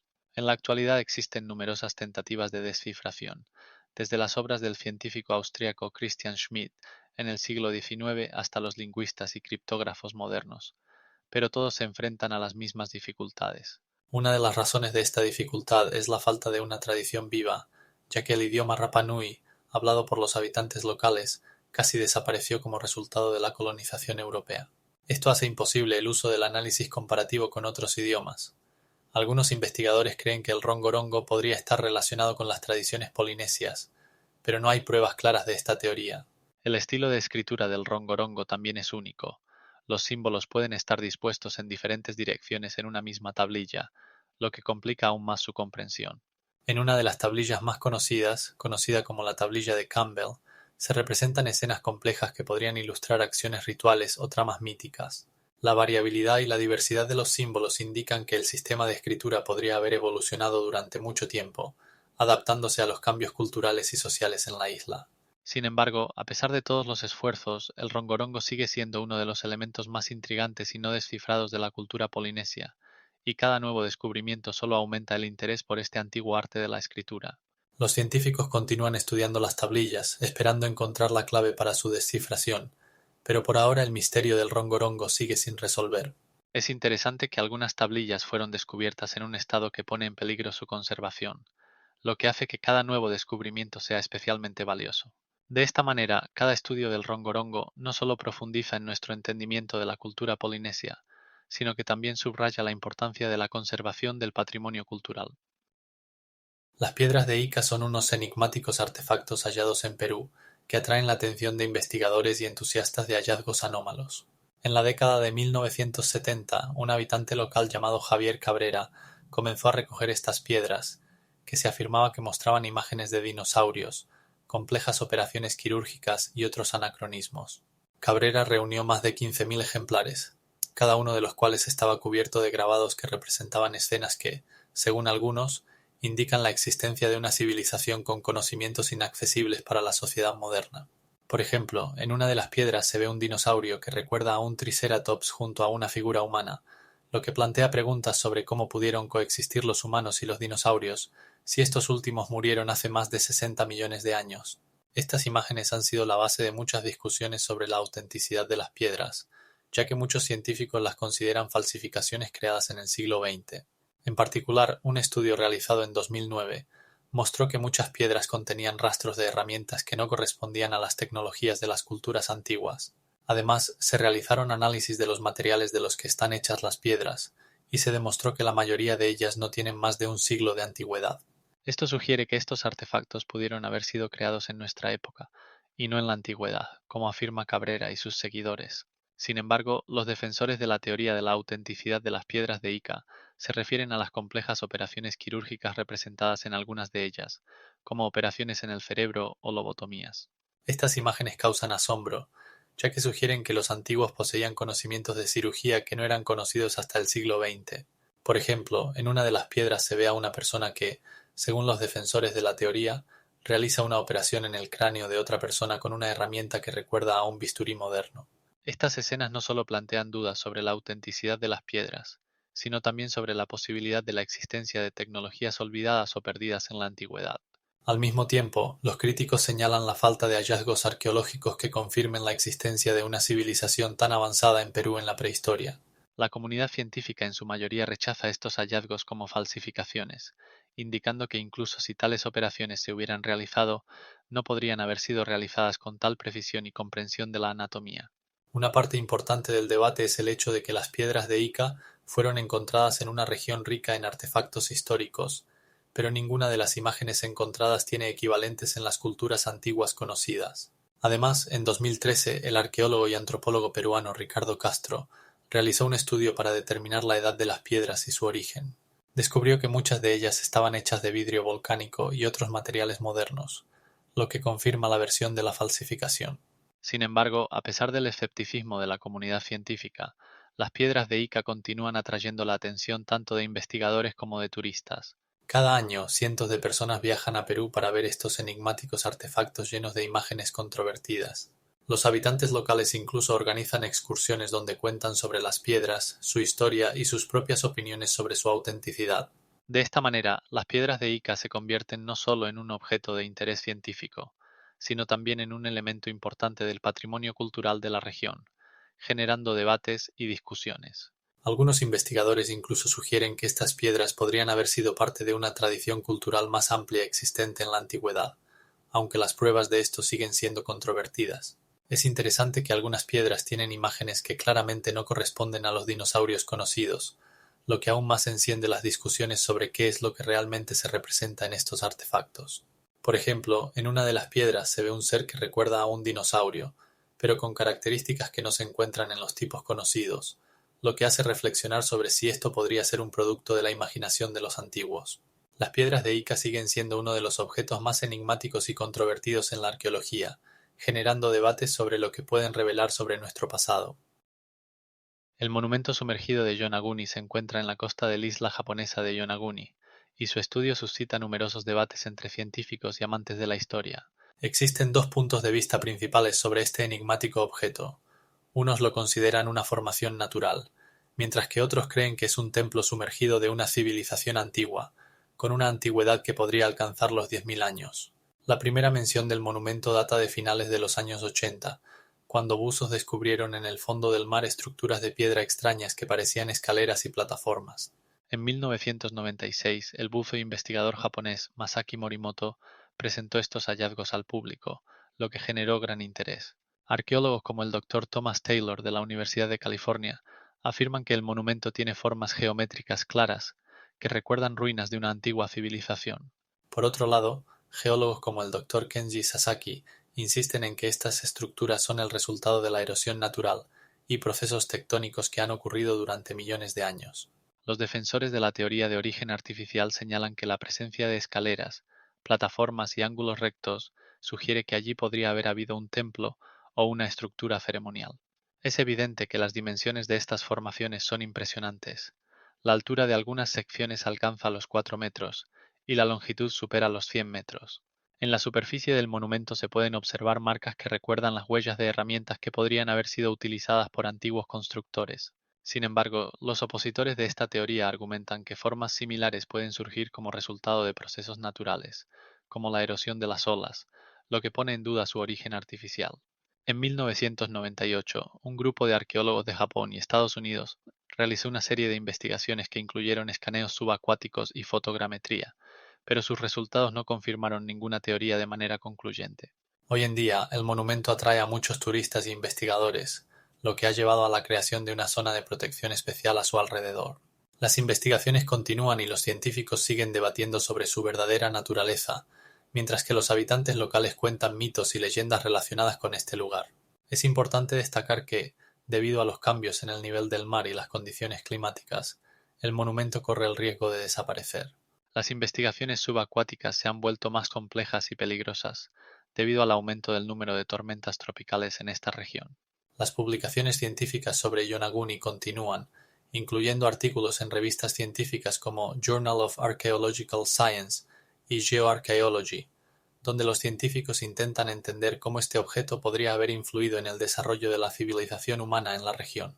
Las discusiones sobre la verdadera naturaleza del monumento de Yonaguni siguen siendo relevantes y a veces generan conflictos entre los defensores de diferentes puntos de vista. Métodos científicos como el datado por radiocarbono y el análisis de la topografía pueden ayudar a esclarecer cuestiones relacionadas con la antigüedad y la función de este enigmático edificio. Sin embargo, en la actualidad no existen pruebas concluyentes que confirmen ninguna teoría. La altura de las plataformas situadas en el fondo del mar alcanza los 4 metros, lo que las hace significativas desde el punto de vista de la arqueología subacuática. Los cráneos cristalinos encontrados en América Central representan uno de los temas más enigmáticos y controvertidos en la arqueología. Los más conocidos fueron supuestamente descubiertos a finales del siglo XIX y atrajeron la atención tanto de los investigadores como de los buscadores de tesoros. Por ejemplo, hay un cráneo que en 1901 fue presentado al antropólogo británico Frederick Merrifield, quien afirmaba que había sido encontrado en México. Merrifield, inspirado por su hallazgo, se convirtió en uno de los primeros en intentar investigar el origen de los cráneos. Sin embargo, a diferencia de sus expectativas, la mayoría de los expertos se mostraron escépticos ante sus descubrimientos. Muchos de los cráneos, incluyendo el famoso cráneo del Museo Británico, fueron considerados falsificaciones creadas en el siglo XIX, utilizando técnicas modernas de procesamiento de piedra. Es interesante que en el momento en que se crearon los cráneos, Europa experimentaba un verdadero auge de interés por las civilizaciones antiguas, especialmente por los mayas y los aztecas, lo que creó un terreno ideal para las falsificaciones. En 1981, el Dr. David Pepper de la Universidad de Michigan realizó un estudio de uno de los cráneos utilizando tomografía por rayos X y determinó que su procesamiento había sido realizado con herramientas que solo estaban disponibles en el siglo XIX. Sin embargo, algunos defensores de la teoría de un origen antiguo de los cráneos afirman que su forma y decoración tienen significados astronómicos y culturales religiosos. Por ejemplo, se afirma que los cráneos pueden representar símbolos de vida y muerte, y su transparencia y brillo les confieren un carácter místico. Estos defensores se refieren a las tradiciones maya, que daban gran importancia a los cristales y las piedras. En 1993, la investigadora Jane Stewart Edwards publicó un trabajo en el que afirmaba que los cráneos eran parte de rituales relacionados con los antepasados. Sin embargo, sus conclusiones también fueron criticadas debido a la falta de pruebas confiables. En los últimos años, algunos investigadores han comenzado a utilizar tecnologías modernas para analizar los cráneos, incluyendo la atribución por composición química y métodos de datación por radiocarbono. Por ejemplo, en 2005, un equipo de científicos de la Universidad de California realizó pruebas que mostraron que algunos cráneos contenían rastros de procesamiento característicos de herramientas inventadas en Europa. Mientras tanto, otros cráneos encontrados en México y Honduras recibieron altas valoraciones por su antigüedad y valor artístico, lo que aviva las discusiones sobre su origen real. En 2012, en la ciudad mexicana de Texcoco, se encontró otro cráneo que, según se afirma, pertenece al período prehispánico, pero su autenticidad sigue siendo cuestionada. Numerosas exposiciones y subastas, en las que se venden cráneos cristalinos, también contribuyen a la propagación de mitos y rumores sobre ellos. Es importante señalar que algunos cráneos fueron vendidos por decenas de miles de dólares, lo que subraya su atractivo comercial. El debate sobre los cráneos continúa y diferentes grupos de investigadores y coleccionistas presentan sus interpretaciones y teorías sobre lo que simbolizan y cuál es su origen real. En última instancia, los cráneos cristalinos siguen siendo un misterio sin resolver, rodeados de mitos, falsificaciones y auténticos artefactos, lo que los convierte en un objeto de constante interés para los científicos y los amantes de la historia. Las investigaciones científicas continúan, y es posible que en el futuro obtengamos más información sobre el lugar que ocupan estos enigmáticos artefactos en la historia de la humanidad. Las huellas en la Etoli son impresiones de pies de homínidos bipedales descubiertas en Tanzania en 1978. Estas huellas tienen una edad de aproximadamente 3.600.000 años y son uno de los hallazgos más significativos en el campo de la paleoantropología. Su descubrimiento se debe a los trabajos del paleontólogo Dr. Mary Leakey y su equipo, que investigaron la región cerca del volcán Olduvai. El hallazgo no es simplemente una impresión aislada, sino una serie de más de 20 huellas conservadas en ceniza volcánica. Las dimensiones de las huellas varían, y algunas alcanzan una longitud de aproximadamente 26 centímetros, lo que sugiere que fueron dejadas por individuos adultos, posiblemente cercanos al género Australopithecus afarensis. Estas huellas indican que estos homínidos ya poseían una caminar erguida, lo que los diferencia de otros primates. El estudio de las huellas muestra que fueron dejadas en condiciones en las que la superficie aún era blanda, lo que facilitó su conservación. Los científicos destacan que las huellas muestran muchos detalles, incluyendo la forma del pie y la disposición de los dedos, lo que permite hacer conclusiones sobre la marcha y el comportamiento de estos antiguos seres humanos. Por ejemplo, los ángulos entre los dedos y las huellas de presión en la planta del pie indican que los homínidos caminaban con paso seguro, lo que podría sugerir interacción social y organización. Un aspecto importante es que las huellas encontradas se encuentran en una capa que se data de aproximadamente 3.600.000 años, lo que las convierte en las huellas más antiguas conocidas de homínidos bipedales. Estos hallazgos han refutado algunas teorías sobre que la bipedalidad apareció significativamente más tarde. Las huellas en la Etoli también han sido la base para investigaciones adicionales sobre la evolución humana, especialmente en la comprensión del paso de la vida en los árboles a la vida terrestre. La comparación de estas huellas con otros hallazgos, como las huellas en Tanzania y Etiopía, ayuda a los científicos a reconstruir el comportamiento y el estilo de vida de los antiguos seres humanos. Los paleoantropólogos utilizan estos datos para estudiar las estructuras sociales y las interacciones entre grupos de homínidos. Por ejemplo, las huellas muestran que los individuos podían moverse en grupos, lo que también apoya las hipótesis sobre el desarrollo de las relaciones sociales. Estos hallazgos confirman que nuestros antepasados ya poseían algunas características propias de los seres humanos modernos, como la capacidad de cooperación y comunicación.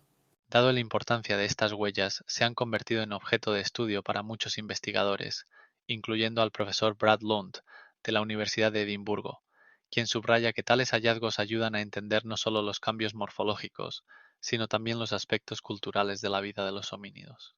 Las impresiones en la Etoli abren una ventana al pasado y permiten ver cómo eran nuestros antepasados, su estilo de vida y sus formas de interactuar con el entorno. Un aspecto importante es que tales hallazgos ayudan a crear una visión más completa del proceso de evolución humana, permitiendo entender cómo y por qué ocurrieron ciertos cambios en nuestro desarrollo como especie.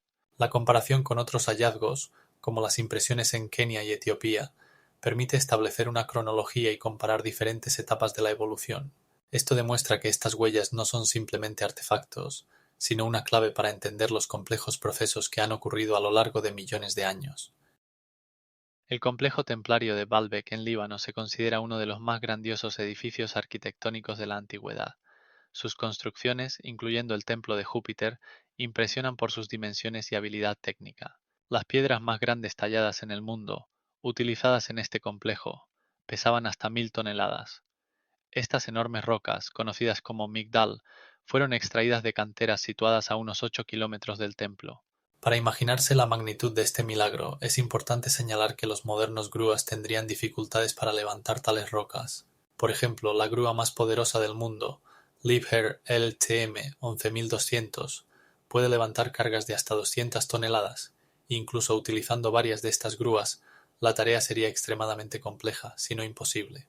Arqueólogos e historiadores sugieren que para transportar estas rocas se utilizaron trineos de madera y sistemas de rodillos especiales, aunque los métodos exactos permanecen en el misterio.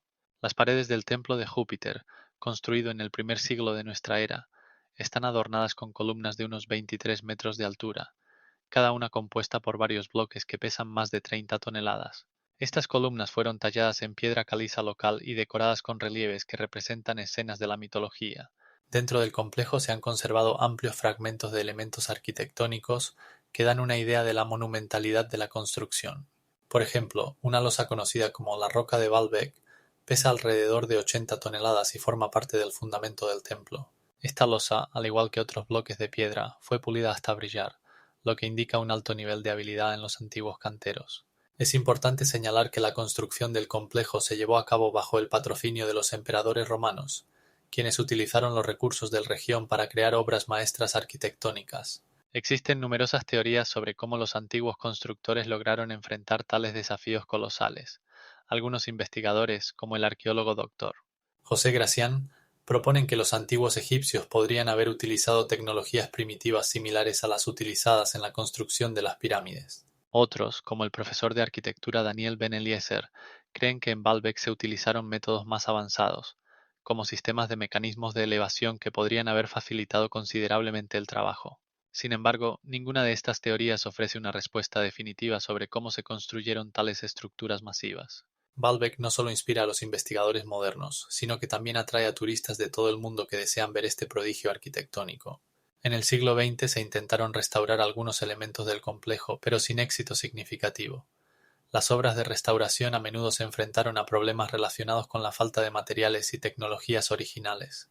Hoy en día, Baalbek es un sitio del Patrimonio Mundial de la UNESCO y atrae la atención no solo de historiadores, sino también de arqueólogos, geólogos e ingenieros que estudian las tecnologías antiguas.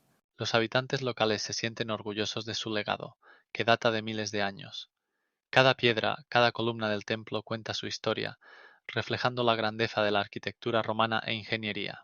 Sin embargo, queda abierta la pregunta: ¿cómo lograron los antiguos constructores enfrentar tal desafío colosal?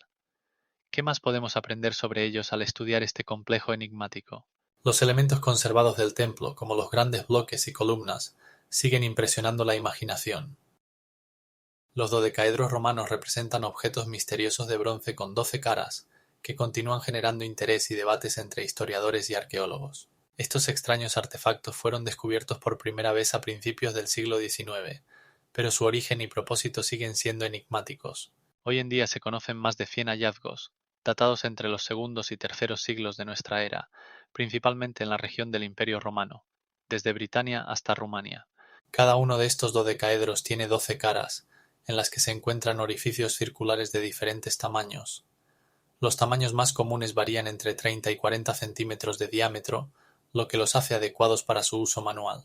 Algunos investigadores sugieren que estos objetos podrían haber sido instrumentos de medición, por ejemplo, para determinar distancias o ángulos. En ese caso, los dodecaedros podrían haber sido utilizados en astronomía o geodesía, lo cual era especialmente relevante para los ingenieros romanos que construían carreteras y estructuras. Sin embargo, esta versión tiene sus debilidades. La falta de menciones directas en fuentes antiguas dificulta la justificación de esta hipótesis. Otras teorías indican que los dodecaedros romanos podrían haber servido como juguetes para niños. En este caso, los orificios circulares podrían haber sido utilizados para fijar cuerdas o otros elementos, permitiendo la creación de diversas estructuras y juegos. Esta versión también tiene sus limitaciones, ya que los juguetes suelen tener formas y construcciones más simples. Algunos investigadores se inclinan a la idea de que estos artefactos podrían estar relacionados con prácticas cultuales, posiblemente utilizados en rituales relacionados con la fertilidad o la agricultura. Sin embargo, esta hipótesis carece de pruebas suficientes para ser definitiva. Es interesante que las versiones más pequeñas de los dodecaedros a menudo se encuentran en espacios que podrían haber sido talleres o almacenes, lo que sugiere que podrían haber sido utilizados como herramientas en el proceso de producción. Sin embargo, la falta de referencias claras en fuentes históricas deja lugar a la especulación. Algunos expertos creen que los dodecaedros romanos podrían estar relacionados con juegos, similares a los cubos modernos, pero no hay pruebas claras de esto. En el siglo XX comenzaron estudios sistemáticos de estos objetos. Por ejemplo, en 2003, un grupo de arqueólogos bajo la dirección del profesor John Smith de la Universidad de Oxford realizó excavaciones en una antigua zona militar romana y descubrió 3 dodecaedros, que resultaron estar hechos de bronce con un alto contenido de estaño. Este hallazgo permitió estudiar las tecnologías de producción y los materiales utilizados para crear estos objetos misteriosos. También es digno de mención que formas similares, como los dodecaedros, se encuentran en otras culturas, como la antigua griega, donde estos poliedros a menudo se utilizaban como modelos para el estudio de la geometría. En la antigua Roma, donde la ciencia y el arte estaban interrelacionados, estos objetos podrían haber servido tanto para fines prácticos como educativos. Es importante mencionar que algunas de las últimas hallazgos de dodecaedros datan de 2021, cuando arqueólogos en Alemania encontraron un objeto cubierto con símbolos inusuales, lo que añadió un nuevo elemento al estudio de estos artefactos. Actualmente, las opiniones sobre el propósito de los dodecaedros romanos son diversas, pero su naturaleza enigmática sigue atrayendo el interés de los investigadores que buscan desentrañar los secretos de estos antiguos objetos. Estos objetos podrían tener diversas funciones, incluyendo su uso en rituales, juegos o incluso como herramientas. El asentamiento neolítico sumergido de Atlit Jam se encuentra en las costas de Israel y se hundió hace aproximadamente 9000 años, convirtiéndose en un objeto único de estudio arqueológico. 8 de cada 10 partes de su superficie están ocultas bajo el agua, lo que lo convierte en uno de los ejemplos mejor conservados de la cultura neolítica del mundo. El hundimiento del asentamiento probablemente se debe al aumento del nivel del mar después del último período glacial. Los especialistas creen que Atlit Jam podría haber sido habitado por personas que se dedicaban a la pesca y recolectaban plantas comestibles. Los arqueólogos en particular han encontrado restos de edificios de piedra que indican un alto nivel de cultura arquitectónica de la época. La superficie del asentamiento abarca aproximadamente 2,5 hectáreas, y en su territorio se han encontrado diversos artefactos, incluyendo herramientas y cerámica, así como restos de animales, lo que permite hacer inferencias sobre la dieta de los antiguos habitantes. En las excavaciones se han estudiado 86 objetos sumergidos, que comenzaron en la década de 1990 bajo la dirección del arqueólogo israelí profesor Isaac Ben Jaffe.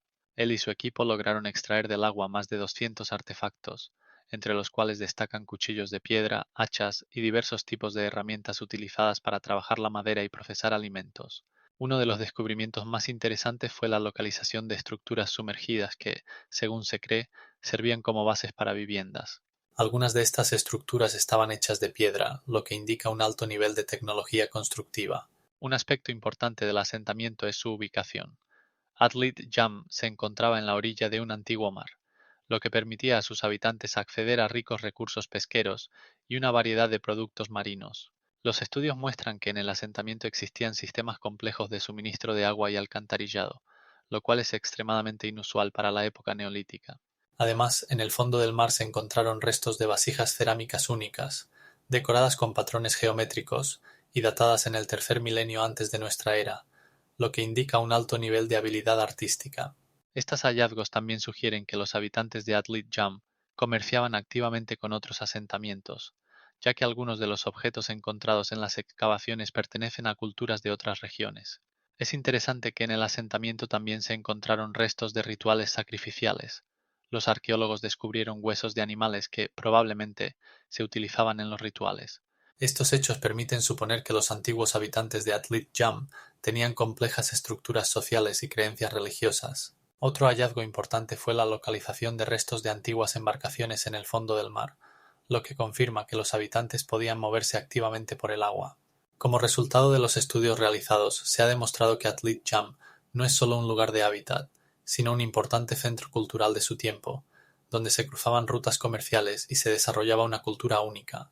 Las excavaciones continúan, y cada nuevo descubrimiento confirma que este asentamiento es clave para entender la vida de las personas en el Neolítico. En la actualidad, Atlit Jam es un objeto de protección, y su estudio se realiza tanto desde la perspectiva arqueológica como histórica, ya que cada nuevo hallazgo añade detalles a la imagen del mundo antiguo. Es importante destacar que Atlit Jam también se ha convertido en un popular destino para el turismo submarino, atrayendo la atención de investigadores y amantes de la historia de todo el mundo. El complejo de Puma Punku se encuentra en Bolivia, cerca de la ciudad de Tiwanaku, y es uno de los lugares arqueológicos más misteriosos y asombrosos del mundo. La construcción del complejo comenzó aproximadamente en el sexto siglo de nuestra era y continuó hasta el duodécimo siglo. Puma Punku es conocido por sus enormes bloques de piedra, cuyo peso puede alcanzar varias decenas de toneladas, y por su precisa elaboración. Estos bloques están tallados en andesita y diorita, que fueron extraídos de una cantera ubicada a más de 10 kilómetros del complejo. Es interesante que muchos de estos bloques están tan bien tallados que no dejan ni microfisuras entre ellos. Por ejemplo, los bloques tienen superficies planas y lisas, lo que da la impresión de que fueron fabricados con tecnologías modernas. Investigadores como el profesor Brian Fogel y el Dr. George M. Edwards han propuesto diversas hipótesis sobre cómo los antiguos habitantes pudieron lograr tal precisión, pero ninguna de ellas explica todos los aspectos de la construcción. Algunos investigadores sugieren que para tallar las piedras se utilizaron herramientas de minerales duros, como el cuarzo, pero esto no explica cómo se podían tallar bloques tan grandes sin tecnologías modernas. En Puma Punku también se encuentran elementos constructivos asombrosos, como tumbas y arcos de entrada, que están realizados con una precisión asombrosa. Estos arcos tienen formas rectangulares y encajan perfectamente entre sí, lo que indica un alto grado de habilidad de los constructores. Diferentes bloques tienen tamaños que coinciden entre sí, como las piezas de un gigantesco rompecabezas. Por ejemplo, los bloques que forman las paredes tienen dimensiones de 6 por 3 metros y un espesor mayor de 1 metro. Algunos de ellos tienen huecos y surcos especiales que, según los investigadores, podrían haber sido utilizados para conectar con otros elementos de la construcción. Existen teorías de que Puma Punku pudo haber sido un gran centro religioso o astronómico, pero no hay pruebas concluyentes de esta hipótesis.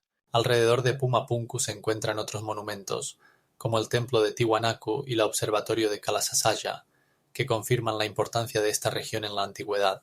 Diferentes culturas, incluyendo a los incas, venían aquí para adorar a los dioses, y este lugar podría haber sido un importante centro de comercio y intercambio de conocimientos. Es asombroso que hasta ahora no se haya encontrado una explicación clara de cómo los antiguos pueblos pudieron mover y tallar bloques de piedra tan grandes sin el uso de ruedas ni mecanismos modernos. Muchos investigadores sugieren que para transportar los bloques se podrían haber utilizado sistemas de cuerdas y postes, pero los métodos exactos siguen siendo un misterio. Puma Punku atrae la atención no solo de los arqueólogos, sino también de los ufólogos y los amantes de las teorías de la conspiración, que afirman que tal maestría solo podría haber sido lograda con tecnologías extraterrestres. Sin embargo, la mayoría de los arqueólogos cree que esto es el resultado de la ingeniosidad y el conocimiento humanos, transmitidos de generación en generación. Las excavaciones en Puma Punku continúan, y cada año se descubren nuevos hechos que añaden pistas para entender este misterioso lugar. Por ejemplo, en el año 2020, los arqueólogos encontraron numerosos fragmentos de cerámica y piedra que pueden ayudar a entender la vida y la cultura de los antiguos habitantes de esta región. Puma Punku sigue siendo uno de los objetos más investigados y discutidos, que sigue causando controversias e interés, confirmando que la historia humana está llena de misterios y descubrimientos. Las tortugas paracas, encontradas en la costa de Perú, representan un fenómeno único que genera acaloradas discusiones entre los científicos. Estas tortugas, pertenecientes a la cultura Paracas, que existió aproximadamente desde el octavo siglo antes de nuestra era hasta el tercer siglo de nuestra era, se distinguen por su forma alargada, lo que plantea preguntas sobre la naturaleza de estos cambios. ¿Fueron causados por una deformación intencional o son características genéticas de una especie específica? Los hallazgos más famosos de las tortugas se realizaron en el siglo XX, cuando arqueólogos como Julian Drummond y su equipo investigaron los enterramientos en la península de Paracas. Como resultado de las excavaciones, se encontraron tortugas con caparazones de hasta 40 centímetros de longitud, que no solo tenían una forma inusual, sino también marcas características que indican posibles manipulaciones humanas. Algunos investigadores, como el Dr. Ricardo Escayón, sugieren que la deformación podría haber sido el resultado de una práctica cultural relacionada con rituales o un valor simbólico que se atribuía a las tortugas en la sociedad Paracas. Al mismo tiempo, el aspecto genético sigue siendo objeto de estudio. Algunos biólogos analizan el ADN de los hallazgos para determinar si existen relaciones con especies modernas de tortugas, como la tortuga verde. Los hallazgos confirman que las tortugas Paracas tenían un lugar especial en la cultura. Sus imágenes se pueden ver en cerámicas y textiles, lo que indica su importancia en rituales o en la vida cotidiana. Los estudios muestran que los paracas podrían haber utilizado las tortugas como fuente de alimento y materiales para fabricar herramientas. Por ejemplo, los caparazones de las tortugas se utilizaban para crear diversos objetos, desde adornos hasta utensilios domésticos. Sin embargo, la forma de las tortugas se convierte en un tema de debate.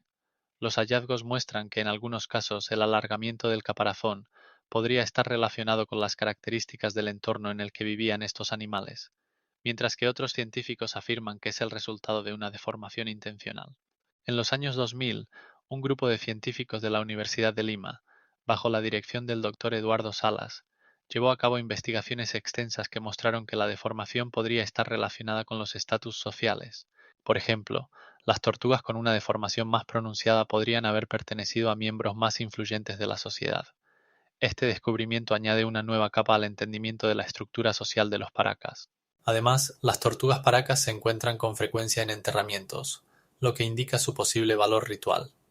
En algunos casos los arqueólogos encontraron tortugas colocadas junto a los restos, lo que sugiere su uso en rituales funerarios. Diferentes hallazgos muestran que los paracas podrían haber creído que las tortugas ayudaban a las almas de los muertos en su transición a la vida después de la muerte. En los últimos años, el interés por las tortugas paracas ha aumentado, y los científicos continúan investigando sus restos para entender mejor cómo interactuaban los paracas con estos animales. Métodos recientes de análisis, como la tomografía computarizada, permiten un estudio más detallado de la estructura del caparazón y los órganos internos, lo que puede ayudar a entender cómo se adaptaban las tortugas a las condiciones del entorno. Algunos investigadores también analizan las condiciones climáticas en la costa de Perú en esa época para determinar qué factores podrían haber influido en los animales marinos. Así, las tortugas paracas continúan siendo objeto de activas discusiones, tanto entre historiadores como entre biólogos. La aplicación de nuevas tecnologías y métodos de investigación puede llevar a nuevos descubrimientos que ayuden a entender mejor cómo se desarrolló esta cultura única y cuál era el significado de las tortugas en su vida. Es interesante que las tortugas modernas que habitan en las mismas aguas también muestren una variedad de formas, lo que podría indicar que la evolución de esta especie continúa hasta hoy. La columna de hierro en Delhi, conocida como Qutb Minar, fue construida en el cuarto siglo de nuestra era y es uno de los ejemplos más asombrosos de la metalurgia antigua. Esta columna, de 7 metros de altura y más de 6 toneladas de peso, fue fabricada con hierro que, a pesar de su antigüedad, prácticamente no se corroe. Esto sorprende a los metalurgistas modernos, ya que la columna ha estado expuesta a las condiciones atmosféricas durante más de 1006 siglos. La principal pregunta que atormenta a los científicos es cómo los antiguos herreros indios lograron crear una aleación tan resistente a la corrosión. Algunos investigadores sugieren que en el proceso de forja se utilizaron tecnologías especiales que permitían obtener hierro con bajo contenido de carbono, menos susceptible a la oxidación. En particular, en ese periodo en la India se utilizaba activamente el método puddling, que permitía eliminar impurezas y mejorar la calidad del metal. Además, la composición de la mena local utilizada para la producción de hierro también podría haber jugado un papel importante en la creación de un material tan resistente. Los estudios realizados a finales del siglo XX mostraron que en la superficie de la columna se había formado una capa protectora de óxidos que previene la corrosión adicional. Este fenómeno ha llevado a que la columna no solo se haya conservado, sino que también se haya convertido en un objeto de estudio para los metalurgistas de todo el mundo. En el siglo XVIII, la columna llamó la atención del investigador y ingeniero británico Sir William Jones, quien fue el primero en documentar sus propiedades únicas. En el siglo XIX, el arquitecto e historiador indio Sirish-ud-Dowle también realizó investigaciones que confirmaron que la columna no se corroe gracias a su composición única. Sin embargo, hasta el día de hoy no hay una respuesta definitiva sobre los métodos exactos utilizados en la antigüedad. Dado que la columna fue construida durante el reinado de la dinastía Gupta, se cree que su creación está relacionada con un alto nivel de tecnología y ciencia de la época. En comparación con los métodos modernos que utilizan recubrimientos protectores y aleaciones complejas, los antiguos metalurgistas indios demostraron que el conocimiento sobre las propiedades de los metales y su procesamiento puede ser sorprendentemente profundo. La resistencia única de la columna a la corrosión es un recordatorio de que incluso en la antigüedad las personas podían lograr impresionantes resultados en ciencia y tecnología. En la actualidad, la columna es no solo un monumento histórico, sino también un objeto de veneración para muchos turistas e investigadores que viajan a Delhi para ver este milagro de la ingeniería. Además, la columna atrae la atención hacia los problemas de conservación de los artefactos históricos en condiciones de contaminación y cambio climático modernos. Las investigaciones científicas continúan, y en la actualidad los científicos realizan experimentos con muestras de metal para determinar la composición exacta y las propiedades del hierro utilizado en la construcción de la columna, con la esperanza de que esto pueda ayudar en las tecnologías modernas de protección de metales contra la corrosión. El 80% del hierro utilizado en las construcciones modernas está sujeto a la corrosión, lo que hace que el estudio de la columna sea especialmente relevante. Es interesante que la columna fue construida sin utilizar herramientas y tecnologías modernas, lo que subraya la habilidad de los antiguos herreros y su comprensión de los metales. Existen numerosos mitos y leyendas relacionados con la columna, incluyendo la creencia de que fue creada con la ayuda de fuerzas divinas, lo que subraya su importancia en la cultura india. En la actualidad, la columna se encuentra en el complejo de Qutb Minar, que fue declarado Patrimonio de la Humanidad por la UNESCO en 1966. La columna atrae la atención no solo por su valor histórico, sino también por sus misterios que aún no han sido resueltos por científicos e historiadores. Las investigaciones científicas realizadas en las últimas décadas han revelado numerosos hallazgos que ponen en duda las concepciones tradicionales sobre la historia de la humanidad.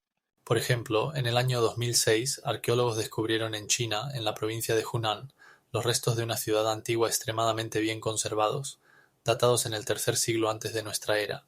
Esta ciudad, conocida como Yangshan, tenía un sistema complejo de suministro de agua y alcantarillado, lo que indica un alto nivel de habilidad en la construcción urbana y la organización social de la época.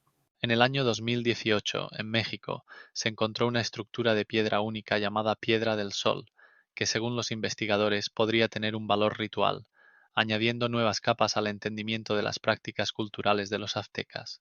En el año 2019, en Irán, arqueólogos descubrieron tablillas de arcilla antiguas con inscripciones sobre prácticas agrícolas, lo que sugiere la existencia de una economía desarrollada y un sistema de gestión que datan de más de 5000 años.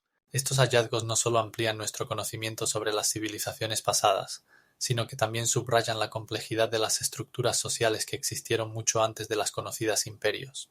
En el año 2021, en Irak, se encontraron artefactos relacionados con la civilización sumeria, que incluían fuentes escritas sobre el sistema tributario y la organización administrativa. Tales descubrimientos plantean preguntas sobre cuánto realmente entendemos sobre el desarrollo de la escritura y la administración en la antigüedad. En el año 3800 antes de nuestra era, los sumerios ya utilizaban la escritura cuneiforme para llevar la contabilidad, lo que los convierte en una de las primeras civilizaciones conocidas con un sistema de escritura. Los hallazgos en el campo de la arqueología continúan desafiando nuestra percepción del tiempo y las fronteras espaciales del desarrollo de la sociedad humana. Por ejemplo, en el año 2015, en Israel, se encontraron restos de un templo antiguo que, según se cree, fue construido hace unos 4000 años, lo que pone en duda las concepciones tradicionales sobre el monoteísmo en esa región.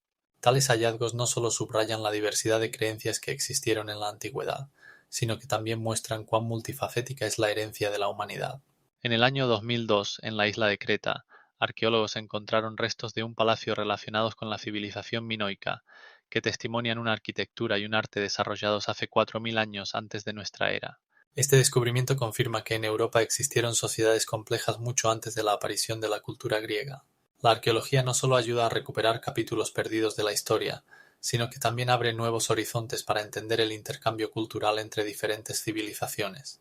Por ejemplo, en el año 2016, en la India, se encontraron artefactos que testimonian relaciones comerciales con Mesopotamia en el tercer milenio antes de nuestra era, lo que sugiere la existencia de rutas comerciales complejas que conectaban a los pueblos a través de grandes distancias. Al mismo tiempo, los hallazgos en Egipto, como las momias datadas alrededor del año 1000 antes de nuestra era, muestran cómo diferentes culturas interactuaban y se adaptaban entre sí. Por ejemplo, una momia encontrada en el año 2000 presentaba signos de influencia de la cultura persa, lo que confirma que los contactos interculturales eran comunes y cómo influían en las tradiciones y costumbres. Esta dinámica de interacción entre culturas plantea muchas preguntas sobre cómo exactamente una civilización influía en otra y cuáles factores contribuían a este intercambio.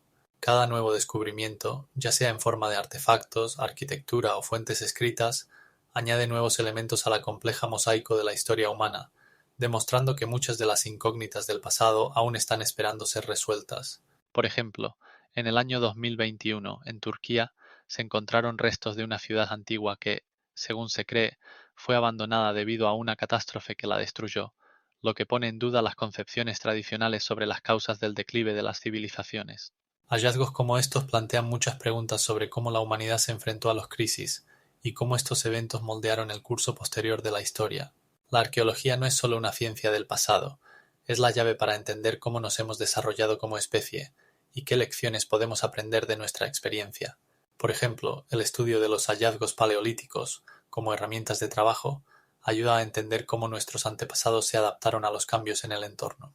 En última instancia, cada hallazgo es una ventana al mundo que fue, un mundo lleno de misterios y descubrimientos que continúan asombrando e inspirando a investigadores y amantes de la historia en todo el mundo. Los artefactos encontrados, como estatuas, herramientas y cerámica, permiten echar un vistazo a la vida cotidiana de los antiguos, sus creencias y estructuras sociales que formaban su mundo,